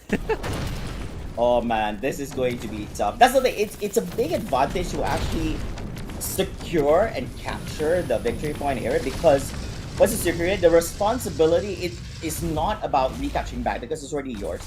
You just have to defend it and prevent the enemies from recapturing it back. No! So this is the great part about it. Ooh, but under all the sniper, I think they have a good cover. But just in case, it's Sigma Ocular straight to IVF. They are having like a they're just looking straight at each other. It's hell on earth, dude. Laser strikes into Sigma Oculus into the Hyperion bombardment. I was like, you dude, all those phalanxes just died. Dude. They just scorched and burned down to the ground. Yeah, IVF's. I'm guessing at this point, IVF should be gone. Which leaves very lacking amount of units here from GSF. They've expanded almost every single resource they have to churn out all those units, but they're only left out with just a few right now from their end, and does not look good. Legit right now. When it's vehicles, they only have double cyclones, and that's it. Double cyclones. Flavor, if they had a Saturn, that Omnicron light tank actually would have died, because he hacked it stopped in its tracks. He dropped down the nanoswarm, which, by the way, what it does to structures and vehicles is that it actually reduces their armor, which is something very commonly used back then with exploit players. Like those players who likes to go for resources, they go exploits. They'll throw they'll throw down they'll throw down the swarm, right?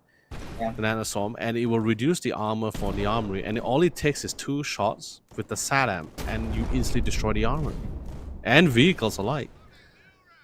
It was a very annoying tactic to deal with here. Yeah, sorry, not nanoswarm, Scarab Swarm. Sorry, Scarab Swarm, yeah. Thinking about SATAM as well, it's a little bit slow. I don't really favor SATAM, but sometimes you just have to use it. Most of the time, I just run down the militaries, but when you're in charge of clearing off the vehicles and clearing the SATAM, yeah, max ammunition at 4. You also have to spend full cap to clear out, full 4 ammos to clear out a vehicle. So it's much faster if you work with 2 people at the same time as well. Yeah, it's a bit slow in the process, I have to admit. But it definitely runs on better than the wrong weaponries for the wrong reasons. Yep.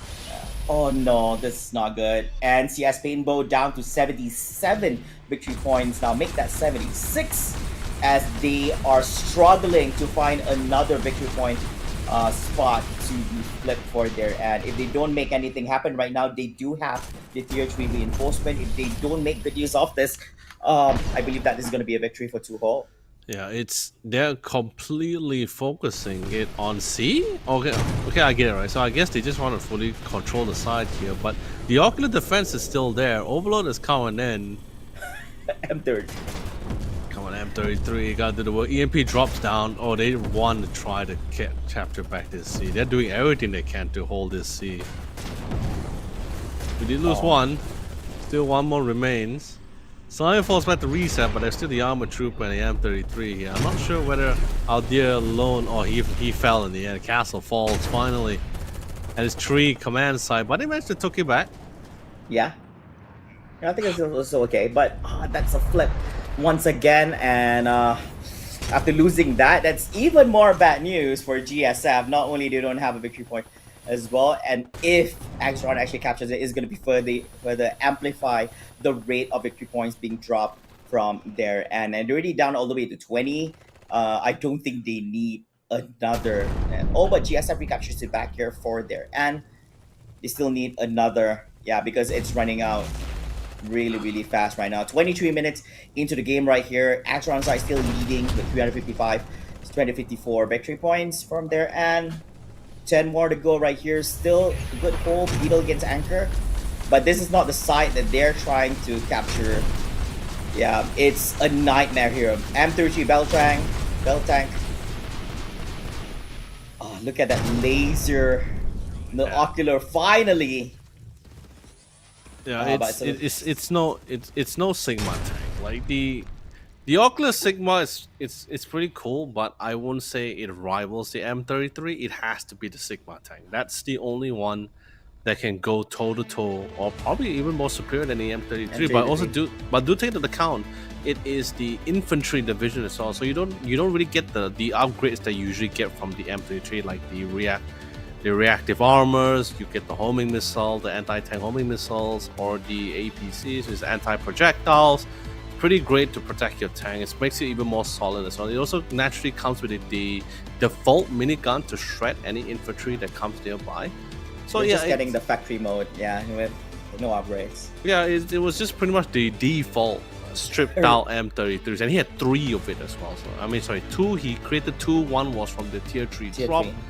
Yeah, so, but he didn't really get the full benefit of that one, so it got really hard there. But overall, I think everyone on the field, the officers from Two-Hole, did a really great job for the exercise. Played off with the units, bought the time for the extra commander to build up the necessary infantry. I didn't think we'll be able to see like 2 Sigma Oculus actually rolling in as well. Usually it's just 1, and then after that you have no choice but to divert like resources to building another unit, because like the enemy was like pushing hard, pushing back. So other than that, well done coming for Two-Hole. I think it's really great. GSF, they were trying to find footholds. They were trying to counteract. I love the chess moves being made by the GSF commander as well. But you know, it really, when you have 2 equal commanders, or probably like in a 2 equal state. Okay, maybe not 2 equal commanders. Just like probably when you're in the same state, whether it's in terms of resources or financial, it does counter to very small variables, and that's where the officers comes in here. So other than that, Two-Hole was able to find the advantage. Let's see whether they will be able to maintain that advantage when we go to that second map. Yeah, that's true, ladies and gentlemen. Of course, it's not over yet, as we're going to be jumping into game number 2 after this break. So we hope to see you guys in just a bit.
Welcome back, ladies and gentlemen. You are tuning in this official live stream, English live stream for the Xavier Sees the Frontline Season 4 Invitational Ascension. My name is Flava, and of course, together with my good buddy over here, Mr. Yolo Lee, as we'll be bringing in and giving you some insights on all the action happening here in the competition. Now, for those who do not know this, this is a 2-day competition where today is day number 1 and tomorrow will be day number 2, or should I say the final day, where it will be featuring the semifinals and the grand finals. So throughout the day itself, we've already covered the first 3 best of 3 series in the first round of the competition. We've included all that, and we are currently at the final best of 3 series for first round between Team 2 Hole up against NCS Paintball. And I do believe that at the current moment, Team 2 Hole has an early lead as they won game number 1, and in a few short moments, we're going to be jumping into game number 2. Yeah, I'm very excited to see this. This is our potentially the last game of the night here. So unless NCS Paintball decides to turn things around here on the map as they go down to downtown here against 2 Hole. So since NCS Paintball was the one that lost to the players, so they had the option of either to select the faction first or having the map bans first, so of the selection of their choice priority here. But regardless, we're going down to downtown here. The map which we started with of today here, and also the map we're going to be most likely ending it here as well, if 2 Hole decides to just close things out in such a phenomenal manner like they did in the last game here. Yeah, and this time we have a swap of faction. So this time we'll be seeing NCS Penbo using Exron Industries, and actually this is their choice. So they actually had dibs on first pick, so they picked the faction. And we see Team 2 Hole actually picking out the map for the final one. It is going to be downtown. So curious to see if the swap of faction could also be a difference in results for this game number 2. And just as what Leonard mentioned just a while ago, if Axron, my apologies, if NCS Paintball actually wins this game number 2, we could potentially be looking at our first ever game number 3 in any of the best of 3 series that we see for the day. But if you, in this best of 3 series, if Team 2 Hole, who have already won game number 1, actually wins this game number 2, they'll make them the winner of this particular series, the final series of the day, and making their way to the semi-final, which is happening tomorrow evening. So hopefully you guys are having an enjoyable time. And also a big shout out from us to our first ever Mandarin language live stream, also happening for the first time ever for any Xavier Sees the Frontline tournaments out there. Husky, which is actually doing commentary tonight. If you guys would like to actually have your net, you guys can actually check them out. But of course, just like what Leonard mentioned, this is actually the Cool Kids live stream, the better one compared to that one. So you might get of course. But of course, with that being said, we're coming in strong here. This time NC Paintball is going to be their turn to take a swing at the Axron faction here. So they are opting to go for the robotics. Yeah. For the robotics and fortification for 2 Hole. Oh yeah, for the fortification and robotics, and both are going with defaults. I think they're more focused on building up their resources over here, so they are going with So none of them is actually turning any units. So they're using with the initial units that were given at the start of the game for both sides, with hopes that they will just come out on top compared to their opponents. Since we're here at this map, I do believe that, yes, Leonard, you're right. This is the first, and we might just end with this one itself. B side will be one of the most contested out of both sides. We did not pay any attention to this part of the map, which is A side, because in the previous game that we witnessed, the first game, nobody from the GSS side bothered to capture this particular point. And just mainly focus on B and C. That's all. So it's a different story altogether at this point, because we do see a little bit of rotation from GSS side being led by Bravo and a few of the Marines. And I take that back. All of them got gunned down, leaving Bravo all alone over here up against a few Demolisher and one Scout here together with Eagle, which currently has no more shields up on him. Getting a little bit of cover, could be a recovery, and that is a big-ass Fabricator parking, U-turn, reverse parking his way into position to provide all these combat units, immediate combat units to this A side, my apologies. Yeah, which is what I'm saying, right? This is like one of the few things you could do, especially on the map of downtown. You could have a forward Rex or a forward fabricator to minimize the amount of travel time for a lot of your units here. Particularly for the extra, it feels definitely a lot better for them since how long the distance of how your Iron travels, they don't really have the best of mobility. They're very easily kited around. But they are somewhat units you do want to play around with because they are the core of your army here, literally living up to the name here. So moving in, gonna be able to secure that A side here. I think definitely we can definitely tell and see Paintball doesn't really want to lose that A too fast because he also committed a forward power plan to lock down those resources as well. So if GSF were to be able to secure A, not only would they secure 2 additional resources for their commanders, but they will also potentially lose out on those power plants. Actually, Observer, can we check how many power plants he actually put towards that A side? The resource supplies. Thank you, my friend. Look at I that, spotted Superman. one, but do I see two? Oh yeah, you see There's there two, is yeah, two. yeah. So if GSF were to be able to secure that A, if Extra were to lose A side here, that will mean you will be losing 2,800 cash of timing and potential resource gain from it here. Yeah, and that's a lot. Yeah, it is a lot. So especially early game. but since we have a lot of fortification on that A side, that just means the B and C, we're not going to see a lot of resistance from the external side here. And it really comes down to the officers to hold it down on their own here. And like I talked about it before, the B and C victory point positioning is relatively quite close to each other compared to the A and B side here. So it's very quick for GSF to just rotate down to secure this side if necessary here. And Sion, he's all alone. Sion of man. Sion man. He doesn't have much cover. Oh man, but Beetle from the side was able to actually just clear him out. And he's down for the count here. There's no one inside gonna actually provide him any form of cover or even pick him up from that. Yeah, so B still, he got flipped over from Actron to GSF here at this moment. So that means that the victory points from the Actron side will be run down. Slowly but surely. Meanwhile, going for some long-range action here. Bravo together with Castle and Beetle here on B side. Screening off the team members from GSF. Eagle. Sorry, X-Run for Eagle. And we do see the other one on the other side. I missed out the name. Yeah, it's going to be Anvil. Eagle down in terms of shields. So he's going to recover by getting a little bit cover for himself. Bravo marching forward over here. So he's going to be bringing in the fight to the X-Rod forces, but a little bit too brave for him. Does he have enough cover? He doesn't have any more shields. Eagle with full HP and shields here. Easy peasy clearing out Bravo. And yeah, so rather than killing him immediately, we're just gonna let you die and yeah. I love it. He had the Berserker suit as well, so he practically just knocked them down just so he could get some even more additional initial damage in before he actually go for the finisher. So that's pretty great. That's the Iron Guard drop, by the way. Or sorry, Iron Guard core drop. Previously, the original. Oh god. oh my goodness. Alright. You got the drones for that. The drones will distract the Iron Guard core for a little bit. Actually, oh no, wait. Are they stuck? I'm a little bit concerned because sometimes, depending on where you drop your units, you drop them on top of a building or like a building with no escapable or path at all, or movement path. So stuck. They get stuck there. Yeah, in the they get wall? stuck there. Is that what you're saying there?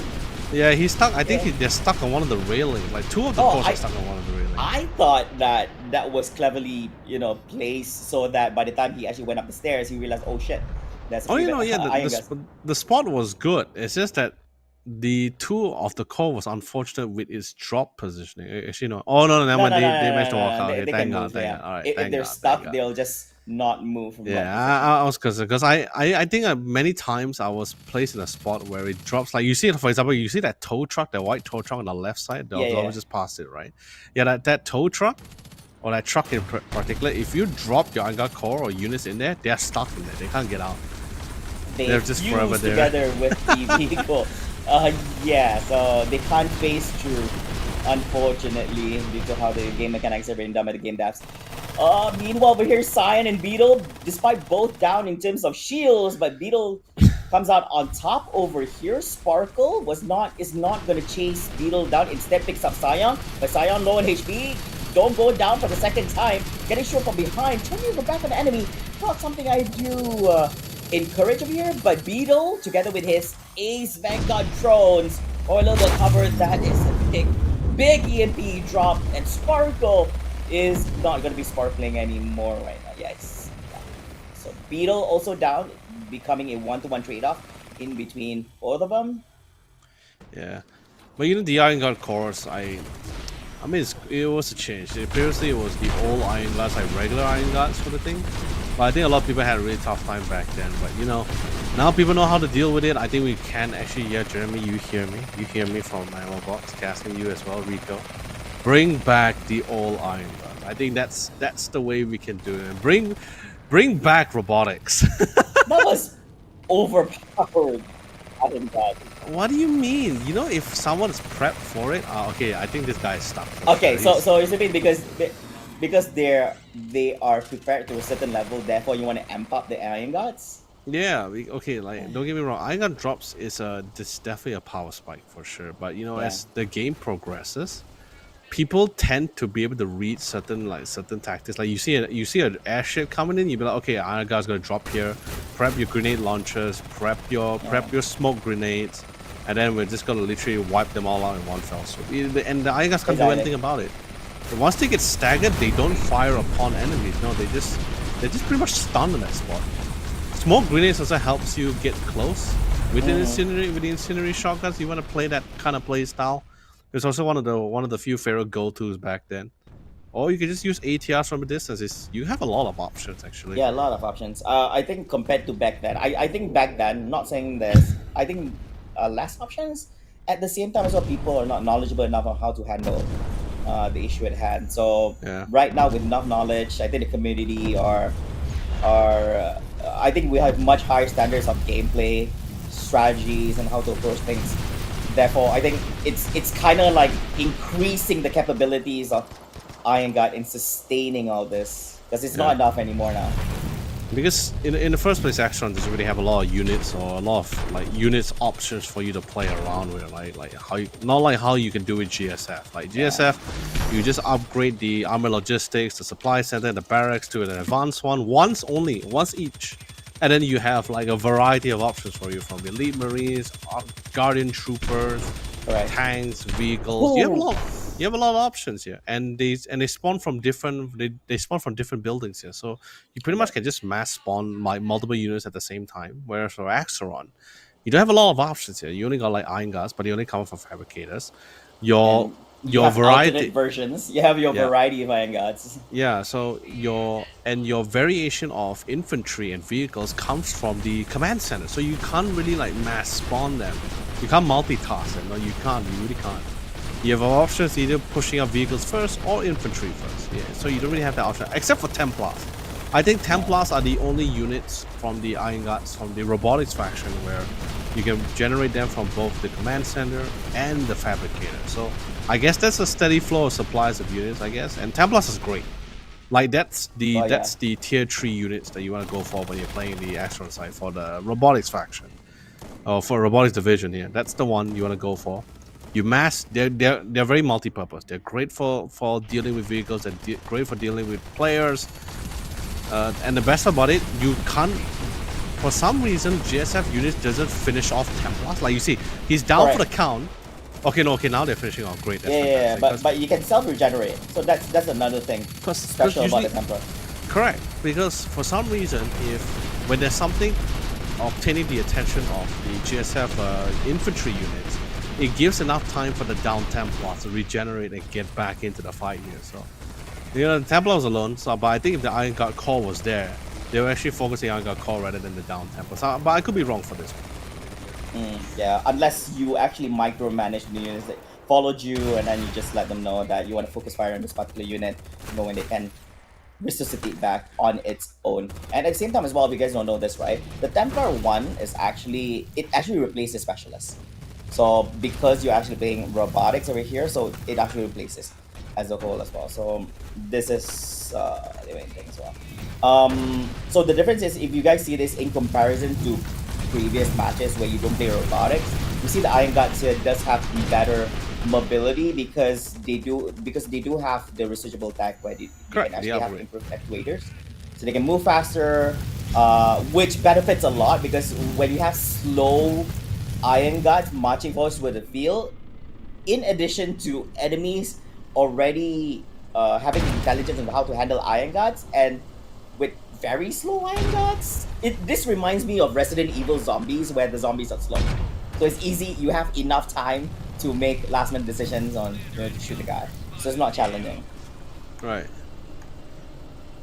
But then again, now it's I guess we're a little bit of a deficit at this moment, right, in terms of units. Right? Because Templars are not they're not cheap. They're quite expensive as well here. So you can't really push out like 5 Templars in a group. No, it's not like how you do with Laser Knights. Oh no! Finally, the EMP comes in here. Hellspawn. He's gonna get shot down, but not enough Templars. Not enough Templars. They need a player there. So okay, I spot the Mazer. The maze is being blocked.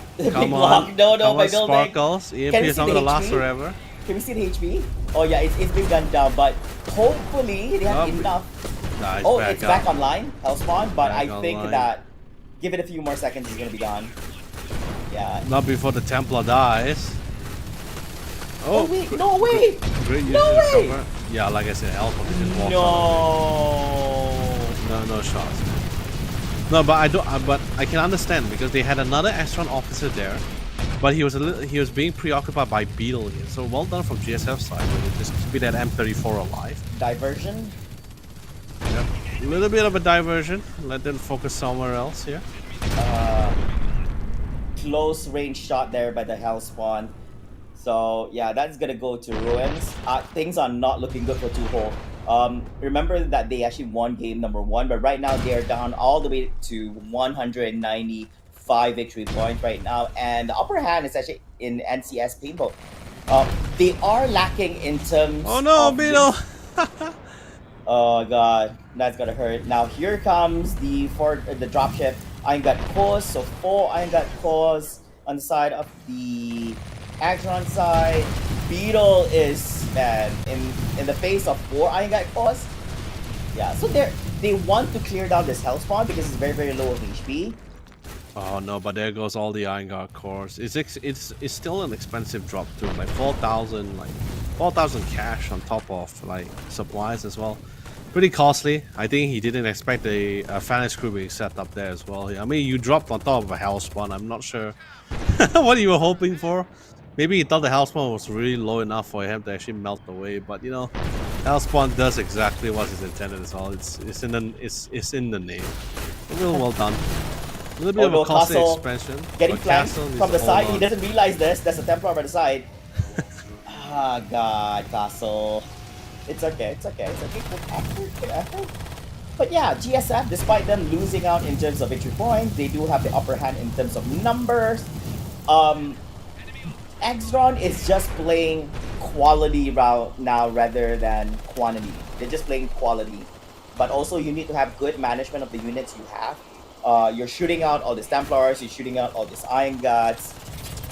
You have to make it worth. And this Hellspawn is still here. It's literally being pushed to the sides. Yeah, it's parked at a spot where it cannot leave. Yeah, the thing is this, right? I believe they had a chance to obtain B, but he's a little bit too preoccupied trying to keep this M34 alive. You brought the wrong weapon to this battle, Scion.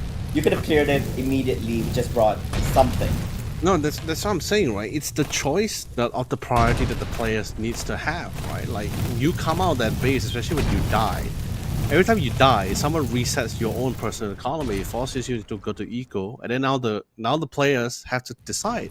What's the priority? Do I want a weapon or do I want a battle suit? Of course, battle suits are always the more cost-efficient buy, but that just means you're coming out into the battlefield with not a full kit here, not with the kind of firepower you're looking for. So that's why we ended up in that kind of situation where he has an Orion battle suit, but doesn't have a G12, doesn't have like anything to deal with the M34.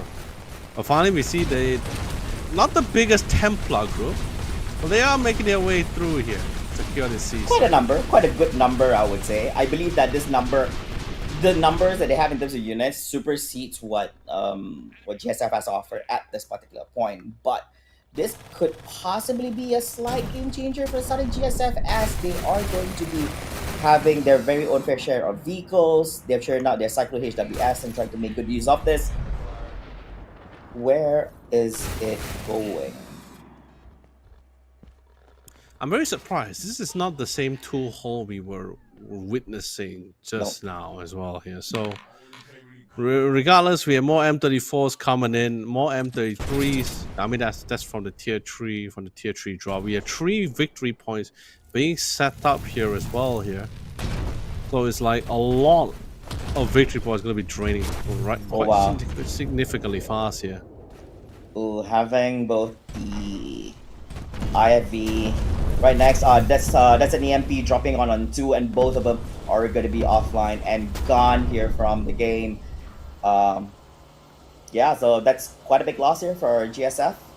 And meanwhile, Axron just pushing forward to hold, left out with only 63 victory points right now. They are holding on to B, and they got their hands full defending, and with no efforts inside trying to capture either A or C. They don't know this, but A looks a little bit loose. They can potentially have one officer go over to that side to try and do something, which is exactly what is happening right now, just as we're about to talk about that, and we'll see if that is going to come to no avail or it's going to be a success for that side. Oh, Berserker skill? Yeah. Jumping in here. Castle having it's a 1v2 battle over here. Downs on the Eagle. Beetle. Oh, that's going to be a very tough one. So they managed to hold on to that. Thank goodness, because if they lose that, it's going to be an immediate loss for GSF. True, but regardless, now we see the mass Iron Guards alongside with the Templars as well rolling in. Tier 3 reinforcements, by the way, here as well. We got a couple of free M33s rolling in alongside with the Armored Trooper here. Do take into account this is the fortification one, so you don't really have the APC like you would like to have against to deal with all the Iron Guards or the missiles, all the missile launchers. Hopefully this will give them enough space to reclaim back one of the sides, and they will succeed in it. It's a BC. Oh no, it's finally it flipped back to neutral and now back to M33. Gotta roll in, but he spot the mines. It's gonna be a long battle for Team 2 Hole from GSF to flip it back to their side, as NC's Painbow does still have 405 victory points more to go, and they have a lot of. It's gonna take a while before all this gets run down all the way down to double digits. And also remember, later on they're going to be having their tier 1 reinforcements. Yeah, the thing about GSF, they've already expanded all their tier 1, 2, and 3 reinforcements at this point. So they have to make do with whatever they have now. And if all this doesn't work out, it's going to be bad news for them. There's no one going to the C side. They got the M33, no one's really there. There's a lot of Iron Guards and the Templars, but the Templars are positioned all around, forcing the M33 to just go full circles here. Full 360s. Yolo comes in, makes Is this quick plan? Is this looks very tactical on the way how they approach this on the positioning of the Templars. It's literally in close proximity to the M3 battle track, which forces it to. You see the turning radius, the turning speed of the what do you call this? Yeah, the shots. Yeah, it's wasting a lot of time for the M33. So down goes M3 battle tank. This could potentially be another flip with the Axron side, unless GSF does have any of the crews from the outside perimeters to prevent that from happening. C is flipped. They're out. They're out of options here, really. Actually, I'm real surprised. Not the exact same team we see from the previous round, but I guess maybe it's mainly because of probably just faction difference, because I know some teams, they're definitely a lot more comfortable on certain faction rather than playing one out of their comfort zones here. I mean, that could have been the case here. Well, I could be wrong. I could generally really be wrong. We can only assume. Yeah, we can only assume here. But you see that tank was a very clear example of what I was mentioning just now, right? Like, the Templar got down, but the tank didn't finish it off because it will prioritize the next priority target here. So it's gonna be like an endless loop where the Templar just keeps getting back up, down, back up again. As long as there's someone to try to disrupt it in some ways. Isn't it supposed let's assume this? If that really was the case, shouldn't the game dev try to give the computer, the AI is coded that if you go up against a Templar, it's not over just by the unit being down. You just have to. No, it's I think the priority is still the same, where it's just it will move on to the next current target. Yeah, because it's not the case when it comes to Templars, right? It's different than any unit available in the game. Correct. Because when it goes down, I think it follows the same code line where if it goes down, it's considered dead. That kind of thing. Until it starts moving and starts shooting. If it's coded that way, meaning that it's still the responsibilities of the officers to Finish it basically off, yes. finish it off. Yeah. So don't rely on your vehicles or units to actually do so. You still have to take charge and make that happen. I mean, right now. I guess you can if all of them goes down simultaneously. Like if all five, for example, there's 5 Templars, all 5 Templars goes down. So I guess that's your next target, yeah, because like there's no one else, right? There's like, okay, there's no living target. I guess you're next. Yeah. I think it follows the same principle where like if you have like group of Marines, you run into like 2 players. If a player gets down, it won't finish off the knockdown player. It goes straight up to the next Marine player. Yeah. Yeah. Oh man, B side over here. Of course, this is going to be the main focus here for the GSF side, as it should be slightly closer to their base, and this should be the next base to do so. But from the looks of it, I don't think that 2-hole has enough room to halt this game any longer, because they only have 6 more victory points left. And unless they can get it a neutral, then it's a different story. But yeah, but it doesn't look like it based on their position. So I guess this is going to be GG over here, and NC's Paintball will be claiming victory here for this game number 2. Oh, well done. Really bringing back, I guess we're going to game number 3. The first series of today that didn't really end with a 2-0 scoreline here. So, really well done. Really bringing back the game alive. I have a different, another analogy, not a different one, but just another. It's either their familiarities with utilizing the faction they like, correct, or possibly that the GSF side, I think Noel didn't know how to really handle this whole Templar situation. Probably it's a little bit too much to handle here based on the looks of it, because I mean, like I said, this could only be an assumption. For Exron side, they're just pumping 2 things. They're just pumping Iron Gods, they're just pumping the Templars, and that's it. So quality, and at one point it's not just about quality, but they also have the numbers as well. They max cap everything on that. Oh yeah, no, because like seriously, I was very shocked because it was a complete like 180 to what we were witnessing in the last round as well. But yeah, you might be right, where it could be the faction familiarity coming for them as well.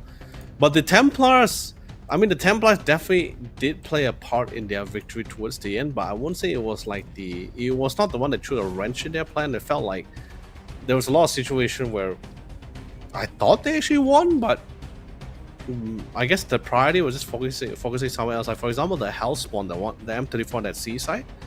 Before we went to see that whole debacle, that B was prime and ready for them to take. They had a phalanx set up too as well. Yeah. So I guess maybe the commander was just more prioritizing, like, trying to get that M34 out to safety here.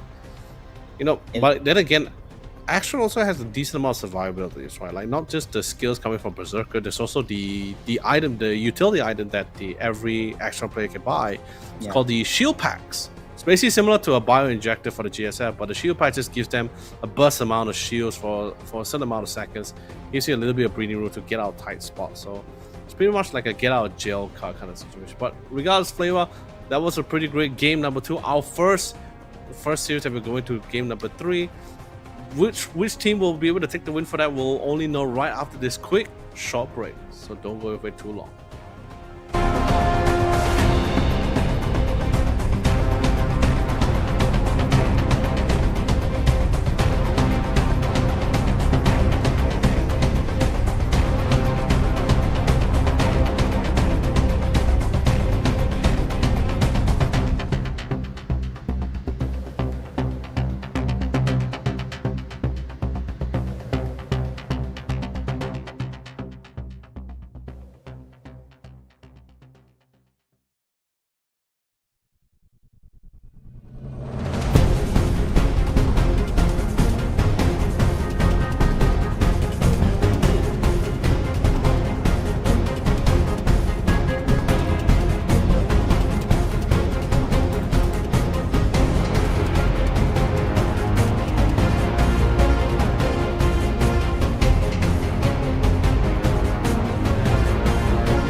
People of Middle Earth, welcome back again to literally the last game of our last series of today during the Extremist Siege, the Frontline Season 4 Invitational, the Ascension. I'm Landon, also known as Yoli, gracing us at the caster's desk to bring us all the love and shenanigans is Flavor himself. Flavor, last game. This will be our first and also last series only series where we actually went all 3 games. Previously, it's all been 2-0.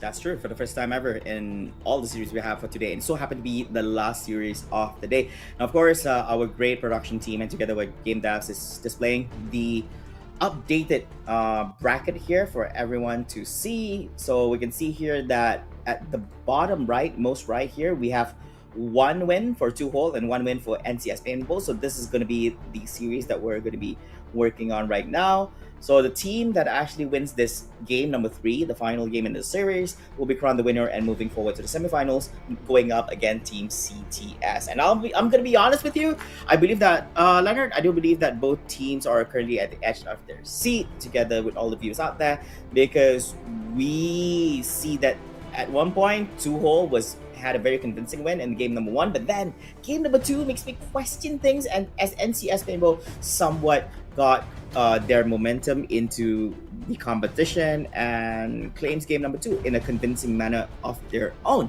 And this time we are going to be giving first dips to Team 2-hole as they lost game number 2. They chose the faction. I do believe that they prefer this. They are going with Axron Industries, forcing NCS Paintball to GSF. Marshall bans Town Square, and NCS Paintball banned Downtown and Academy, and NCS goes with Sunday Mall. I'm gonna say this first. I think that I have a feeling that 2-hole is very comfortable with playing Axron, because that was actually the faction they utilized in game number 1 and made it into a win. So I'm curious to say if it actually plays a factor. I mean, this final map would really answer a lot of questions in everybody's mind. True. I totally agree with that one as well. So finally 2-hole back in their comfort zone into the saddle here. NCS Paintball back to the GSF. Go to the map of Sunday Mall here. Like I said, Sunday Mall is probably the only map that has the additional power supply, which everyone will be very desperate to contest it for. Sunday Mall is also the kind of map where those who control the central area somewhat determines how the map is going to be like. I think we'll be seeing a lot of teams contesting for... I mean, previous competition, we see a lot of teams contesting for the B and C side, relatively, because it's how close it is to each other. Because they're literally pretty much in the same line. They're in the same road, utilizing the same road, same area, relatively close to each other, and it's also very near to the power supply.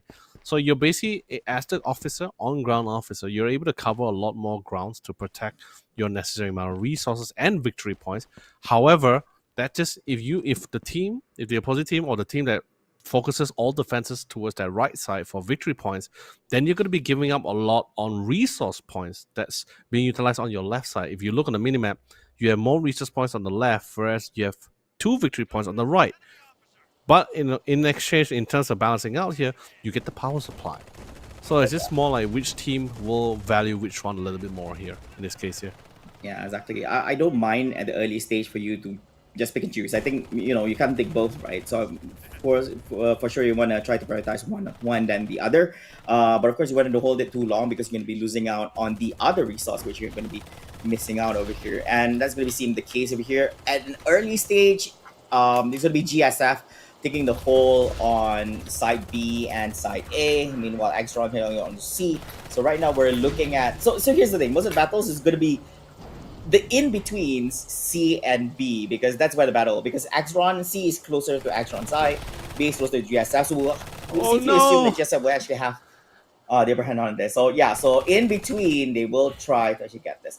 The advantage is, if you're from Axron side, if you hold B... you would push forward your resources, like your military resources towards B, because if you cover the front, you don't need to look behind you at C, right? So correct. You have the power, you have the C as well, so you just cover a B. Same goes to GSF as well. If you take over C, you just have to push forward all your military power towards C, so you get to hold B from behind, and you can just even if they hold C, they're still gonna struggle and try to push towards B, which you have your defenses ready as you're much closer to it. So A is actually the crucial one. Is the more crucial one, I would say. Really? Okay, I mean, that's for me. I think it's usually you like to play around the B. For me, I prefer B and C because you can push up your defenses, you can control B, so you can focus a little bit more defense on that B side. Yeah. However, If you get it, that's big advantage for you, right? Yeah. Yeah, it's big advantage. Yeah. If you get because if you get like, especially like, let's just take Extron for the example now. Yeah. So they managed to get B and C, right, and the power supply. And like I said, whoever gets the central control, you have a lot of leeway to play bounce back in between, back and forth here. So you can focus maybe more units, more resources towards the B victory point, and probably have a player or two on that A side. It's like the option is I guess the variation of the option is completely up to the commander and the officer's choice here. But the more important thing is that you gotta win out these fights first, the initial fight. So this is where Two-Hole was able to win out all of their PvP, right? By the way, they won it on A, they also won it doing the power supply, and now again they're also gonna lose, most likely gonna lose it out here too.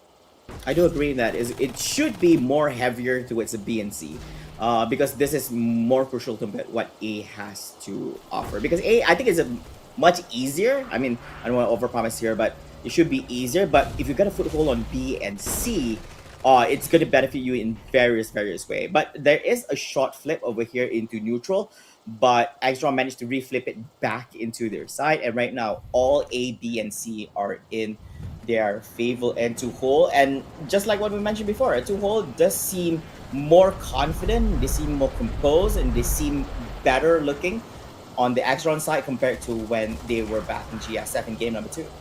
Yeah, I'm not a big fan of Armored on Sunday Mall because, like I said before, although it's just a downward lane, right? There's a lot of corners, like as our observer is just panning across the map as well. Thank you so much, observer. There's a lot of tricky corners and angles that the player itself, the nook and crannies can just play around with the mazes or the G12. And if an EMP strike were to come in, you only got an option as an M33 to either go forward or back. You go forward, you're entering the dance of the lions. You go back, well, you can still fight for another day, but you're not really gaining any ground from that as well. So the players on the officer's ground here need to try to get a full hole. But that central barrier here, because they can still shoot through the hole, by the way, it doesn't disrupt the Axtron, but it definitely heavily invalidates the GSF officers because they can't. It's a very tiny hole of a hitbox that they need to try to pull through here. But what a barrier for them to shoot through. This is just a time waster for Extron side. This is their tactic. The thing is, rather than trying to hold towards the the B side, so they're trying to put in pressure as they're trying to run down right in front of the GSF base right now. Since you have your full attention to this side, you're not getting anywhere near towards B or even C. And probably, you see here, there are more movements with A right now because they need to start off with somewhere, right? So A, right now, GSF over there, there is an officer from the Extron side. But right now, how are you going to go to B? You have to go through this defense line from the Extron officers. It's definitely tough. I mean, maybe you don't have to go for M33s, but you would want to go M33s because you're going with the armor faction, right? Because this is the only division where you get the reactive armor, you get the missile, which is great for shredding players, infantry, and iron guards in particular. You also got the APC, which is the anti-projectile APS, the anti-projectile system, which protects you from G12s in particular. Doesn't protect you from laser AT weapons, but it will protect you from G12 weapons. So it'll be pretty nice to have. Yeah. Meanwhile, A.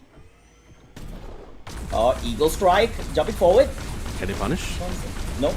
And they just hovering over as well, dropping down. Eagle waiting one from his out, but it's having missed out from close range. Ooh, that's gonna hurt, but still managed to run down his shields over here, both low in HP. But one comes out on top as Bravo does have better supporting unit right next to him over here.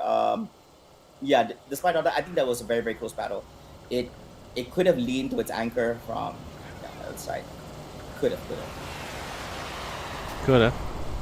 But now we have the tier 2 reinforcement coming in from NC Rain Pain Bow side here. They got the, now they got a burst of reinforced tier 1 and tier 2s. Trying to man up for a massive assault here and try to see if they can try to cover more ground. 3 victory points, that's going to be a very significant drain. Like, it would drain pretty insane. Oh, that's great aim over there.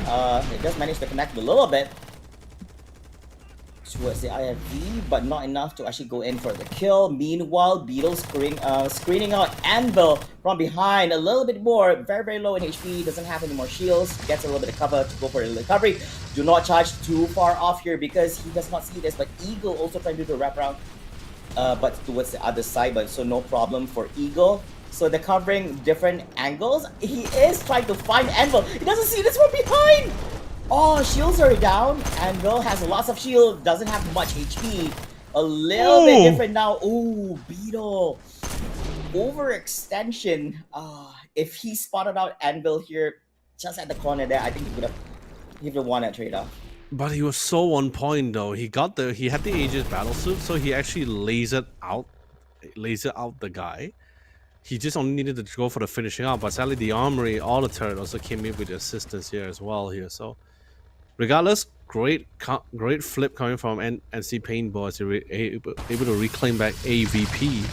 The A side here. What about B and C? Still not a lot of units around them. I guess you could say in this kind of scenario, it's solely dependent on on the officers to hold their ground. It's a lot of infantry coming in from the side for NC Paintball. They do have the vantage. Anvil does have the vantage point, and he's trying to snipe them away. And we'll find no one in that situation. But we do see the MCU. Ooh, yeah, he is going for the MCU. I guess he already noticed it's the armored division, so I'm not surprised he goes for that research module. So we'll be seeing Sigmas, but not the Sigma Ocular flare. Yes, that's not, yeah. No, sorry, no, it is the Sigma Ocular. It's laser fact. It's energy. Laser. I forgot it's energy division. Yeah, so it's still energy. The Sigma Ocular. Really? I mean, okay, people mostly play energy because you want that nice laser strike. It's great for dealing with phalanxes, great for dealing with groups of infantry which your commander is not being aware about. So, all forcing players out of corners. Meanwhile, Ace Vanguard battlesuit here on the high ground does that chip in a little bit on the castle, and then of course on a different side as well. Out on Sion, he tries to get a little bit of cover here inside the double-decker bus. Hopefully it's enough, a little bit locked. It's not able to connect everyone. So Sion still survives. Beetle tries to go and rotate and find out where the hell this guy is. And it is going to be enough to actually down Sion for the count here at the spot 1. Anti-Spainbow, they have to make good work of this tier 3 reinforcement with hope that they could translate this into a flip in one of the VPs. Either B or C, and it does not look like they're able to actually make that huge rotation all the way up to C, so they still have to make this work and basically get B. There's no choice about this. Yeah, B is definitely the only option here. You can't go to C. It's pretty tight. It's pretty tough as well. You can't have an M33 rolling in because you have no idea what's happening in there. You do have a communication center as well, but you don't have a lot of supplies left. You need the supplies to actually upgrade your M33s here. So thank God he has the armor division, right? So this naturally spawn M33. He can just naturally upgrade it right from the get. Oh, a bit more! Beetle! Oh, it's a double knockdown. It could have been, dude. It could have been game changing if he actually survived in that fight. He could have got back B as well here, but now. It all comes down to Eagle. Can he try to snipe this away? But the mule is going to be... The mule's all the cannon is going to try to disrupt it. Hopefully this mass group of Marines will distract it long enough for him to steal it away. But here comes the laser strike. Yeah, so the Marines are out. So yeah, they need to find this angle out. So hopefully this serves as a distraction as your shields carry it forward. We do have 2 of these units. Eagle! No, he doesn't have the HP. He does have a little bit of shield, waiting for a little bit of recovery. But with that laser coming on downtown. But he got it to neutral. That's fine. Oh, okay, it's neutral. Okay. I think we missed out from an angle. Yeah, so it's already neutral. So I guess that's good news. It halted the progression of victory points down for NC Spainbow. So where's the flip? Yeah, they're waiting for the chance. But now the M33 is rolling in here. Iron Guards are now gonna do a thing to this thing. This M33 is full. Actually, wait, no, it's not fully upgraded yet. No, it's not. It's still in the works. Still in the works, but no upgrade in sight so far coming up from Wait, GS. hold on. Let me. Oh, he hasn't got. Wait, no, that cannot be. He would have at least had one of the advanced logistics, or at least advanced armor logistic upgrade at least. That way you can unlock the M33 tank upgrades. Yeah. Is it? Anyway, yeah, he already got the advanced. Oh no, wait, you need a supply center, isn't it? Oh wait, hold on, let me check this. I could be wrong about this. Hold on. But meanwhile, this is going to be a long battle. But Oh, no. I think we missed out on this. That's actually a flip by Anvil from behind. So he actually flanked up. yeah. But he's gonna be having a meet and greet. He got pinned down. He did flip. But he actually met with Castle. Yeah, so he had an engagement with Castle. Castle pinned him down. So Anvil's down for the count, and so Castle is going to be flipping it back with the extra on side once again. That could have been. It was a good attempt. I think GSF had the right idea what they should be doing. Somebody should be going on for the flank, because it's pretty standard on the kind of strategy you play. You always want to expand. Oh no, there's a Sigma Ocular that's stuck over there on the right. Oh no! Oh no! It's actually stuck on the repair drone. No, I think that once the repair drone times out, I think it should be fine. No, but okay, so the thing is this, right? So we had the M33, he had the armor logistics already, but I think he hasn't got it unlocked yet. Like he hasn't actually go for the upgrades, right? There goes the M33. He does have another one underway here, but he's going for the munition upgrade actually instead of the tanks one. Not the. I could be wrong. Maybe he had done it. I probably didn't know. Okay, the reason why I thought he didn't have it is because if he had the APC system and the missile, right, you can actually see like a little green light or a red thing on top of his tank. I just realized that it would be great that if we can actually view the upgrades somewhere here, so that it does not require us to actually go to the base and actually check it out. Yeah. So I think that will be. I believe that this will be. It's a work in progress. You know. Yeah. I believe that this will be future update. Emma Box is doing a really great job. Okay, wait, he just started upgrading his power plants. Okay, that's 3 power plants. Okay, that's a little late. At the same time. No, a little late, but it's fine. I don't blame them because actually NC's paintball was actually struggling, so they were more focused on the churning out the units and not really on the upgrades. I think it was kind of like a desperate situation. Oh, okay. See, now the dead IFV is down, so now they can focus on the tank. It's a tank battle, ladies and gentlemen. I mean, if it's a Sigma tank, it's no challenge, but this is Sigma Ocular, so it's a different story. Yeah. So M33 battle tank does get a little bit of cover here by the building. It's gonna be solid. Make his sweet escape. Meanwhile, Sion and Anvil just getting a little bit of Anvil from behind, but gotta be careful because a number of officers is also providing a little bit of support for this Ocular. So no, they're panicking right now, Flavor, because they stole back A, so that's why they're all running back there. Shit! Wait. Yeah, so they're running their butts there. They're like, no, they got A back. They have to run. All team roll back in, but I think it's too late. Beatles there very comfortable to deny anybody. Dude, everyone is running. Ladies and gentlemen, 2-hole was secured as last game of the series here with a 4-1 scoreline here, and will secure the last spot in the semifinals. Oh well God, done. We saw everyone running towards A. I didn't realize the flip. Oh shit. I saw the minute I saw it blue, the M33 just started rolling away. I was like, yeah, they're running. They're running their butts. Like it took a while for Eagle and the rest of the squad. Like, I think they were trying to see if they could try to poke things out, but I think the commander started calling and say like, guys, I got no units there. There's a player there. We're stuck. Then that's when everyone started like just running down like, oh really, God, we can't make it in time. No wonder everybody was pulling away. The M33 was also making its way. You see bunny hops by the officers towards A. Oh yeah. Oh yeah. So also it's kind of a long shot, but the thing is,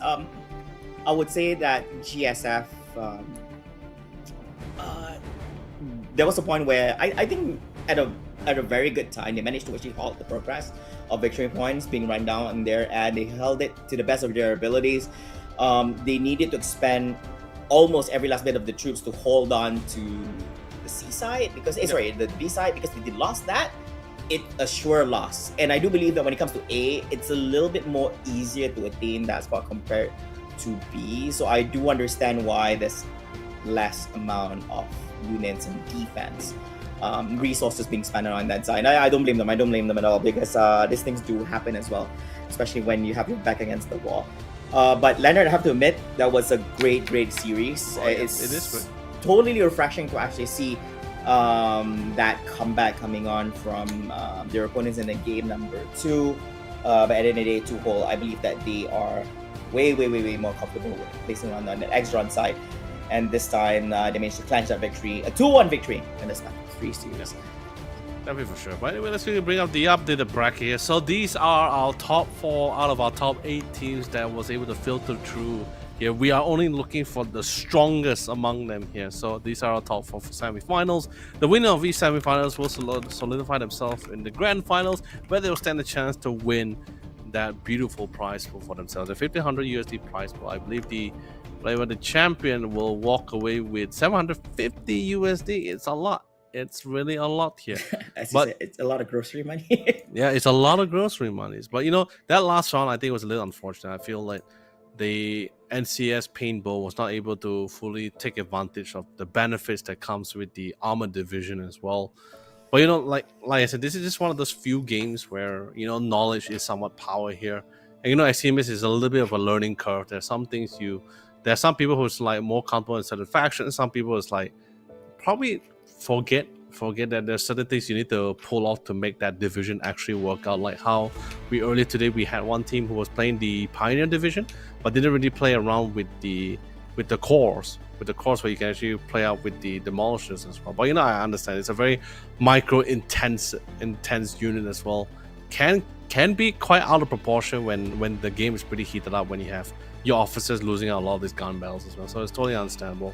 Been in that spot, I may have the knowledge, but if I don't have the officers to withstand the firepower outputted by my opponent team, well, yeah, then it gets pretty tough now, or pretty downhill from there, especially mental wise. Yeah, I agree. Let me just say this: I think NP's Paintball is definitely going to be back for the next season. I strongly believe that if the thing is, I believe that the game devs from ML Studios will be sending them a direct invite and will let them know if upcoming tournaments are coming. And I do want to see them coming back and see what they have to offer upcoming tournaments. It looks very promising, and they so happen to be the first team ever to actually force a game number 3 here in any of the series we have here in round number 1.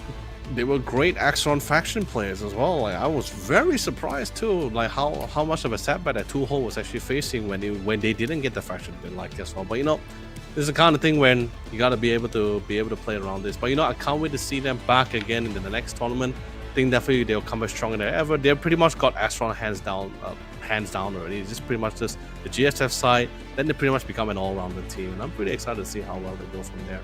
That's true, yeah. If we had the opportunity, I would love to actually have an interview with them to see what went through their mind going on through those kind of battles, especially with that kind of gameplay. But ladies and gentlemen, I do believe that is the final series of day, and it so happens to be the last match of the day we'll be seeing here in the Eximius Seize the Frontline Season 4 Invitational Ascension. And I do hope you guys enjoy what you've witnessed so far here from the game. If you guys are fairly new to the game or interested to actually jump in, you can join our official Discord community for Eximius Seize the Frontline. We have a lot of friendly community people who can actually get you up and going with the game and get you get started and jump into some competitive lobbies. And other than that, also from me and Leonard, Yolo Lee, a big shout out to our game desk for MMOX Studios. Big shout out to everyone who made great work on the game. I believe that this is a revolutionary game, a combination of RTS plus FPS hybrid. For those who haven't been playing it, you guys are missing out big time on this one. Also, shout out to production team for the amazing production so far.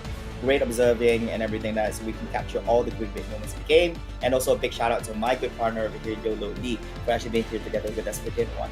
And hopefully see you guys tomorrow. And we hope to see you guys for tomorrow, semifinals 1, 2, and the grand finals. Till then, bye for now.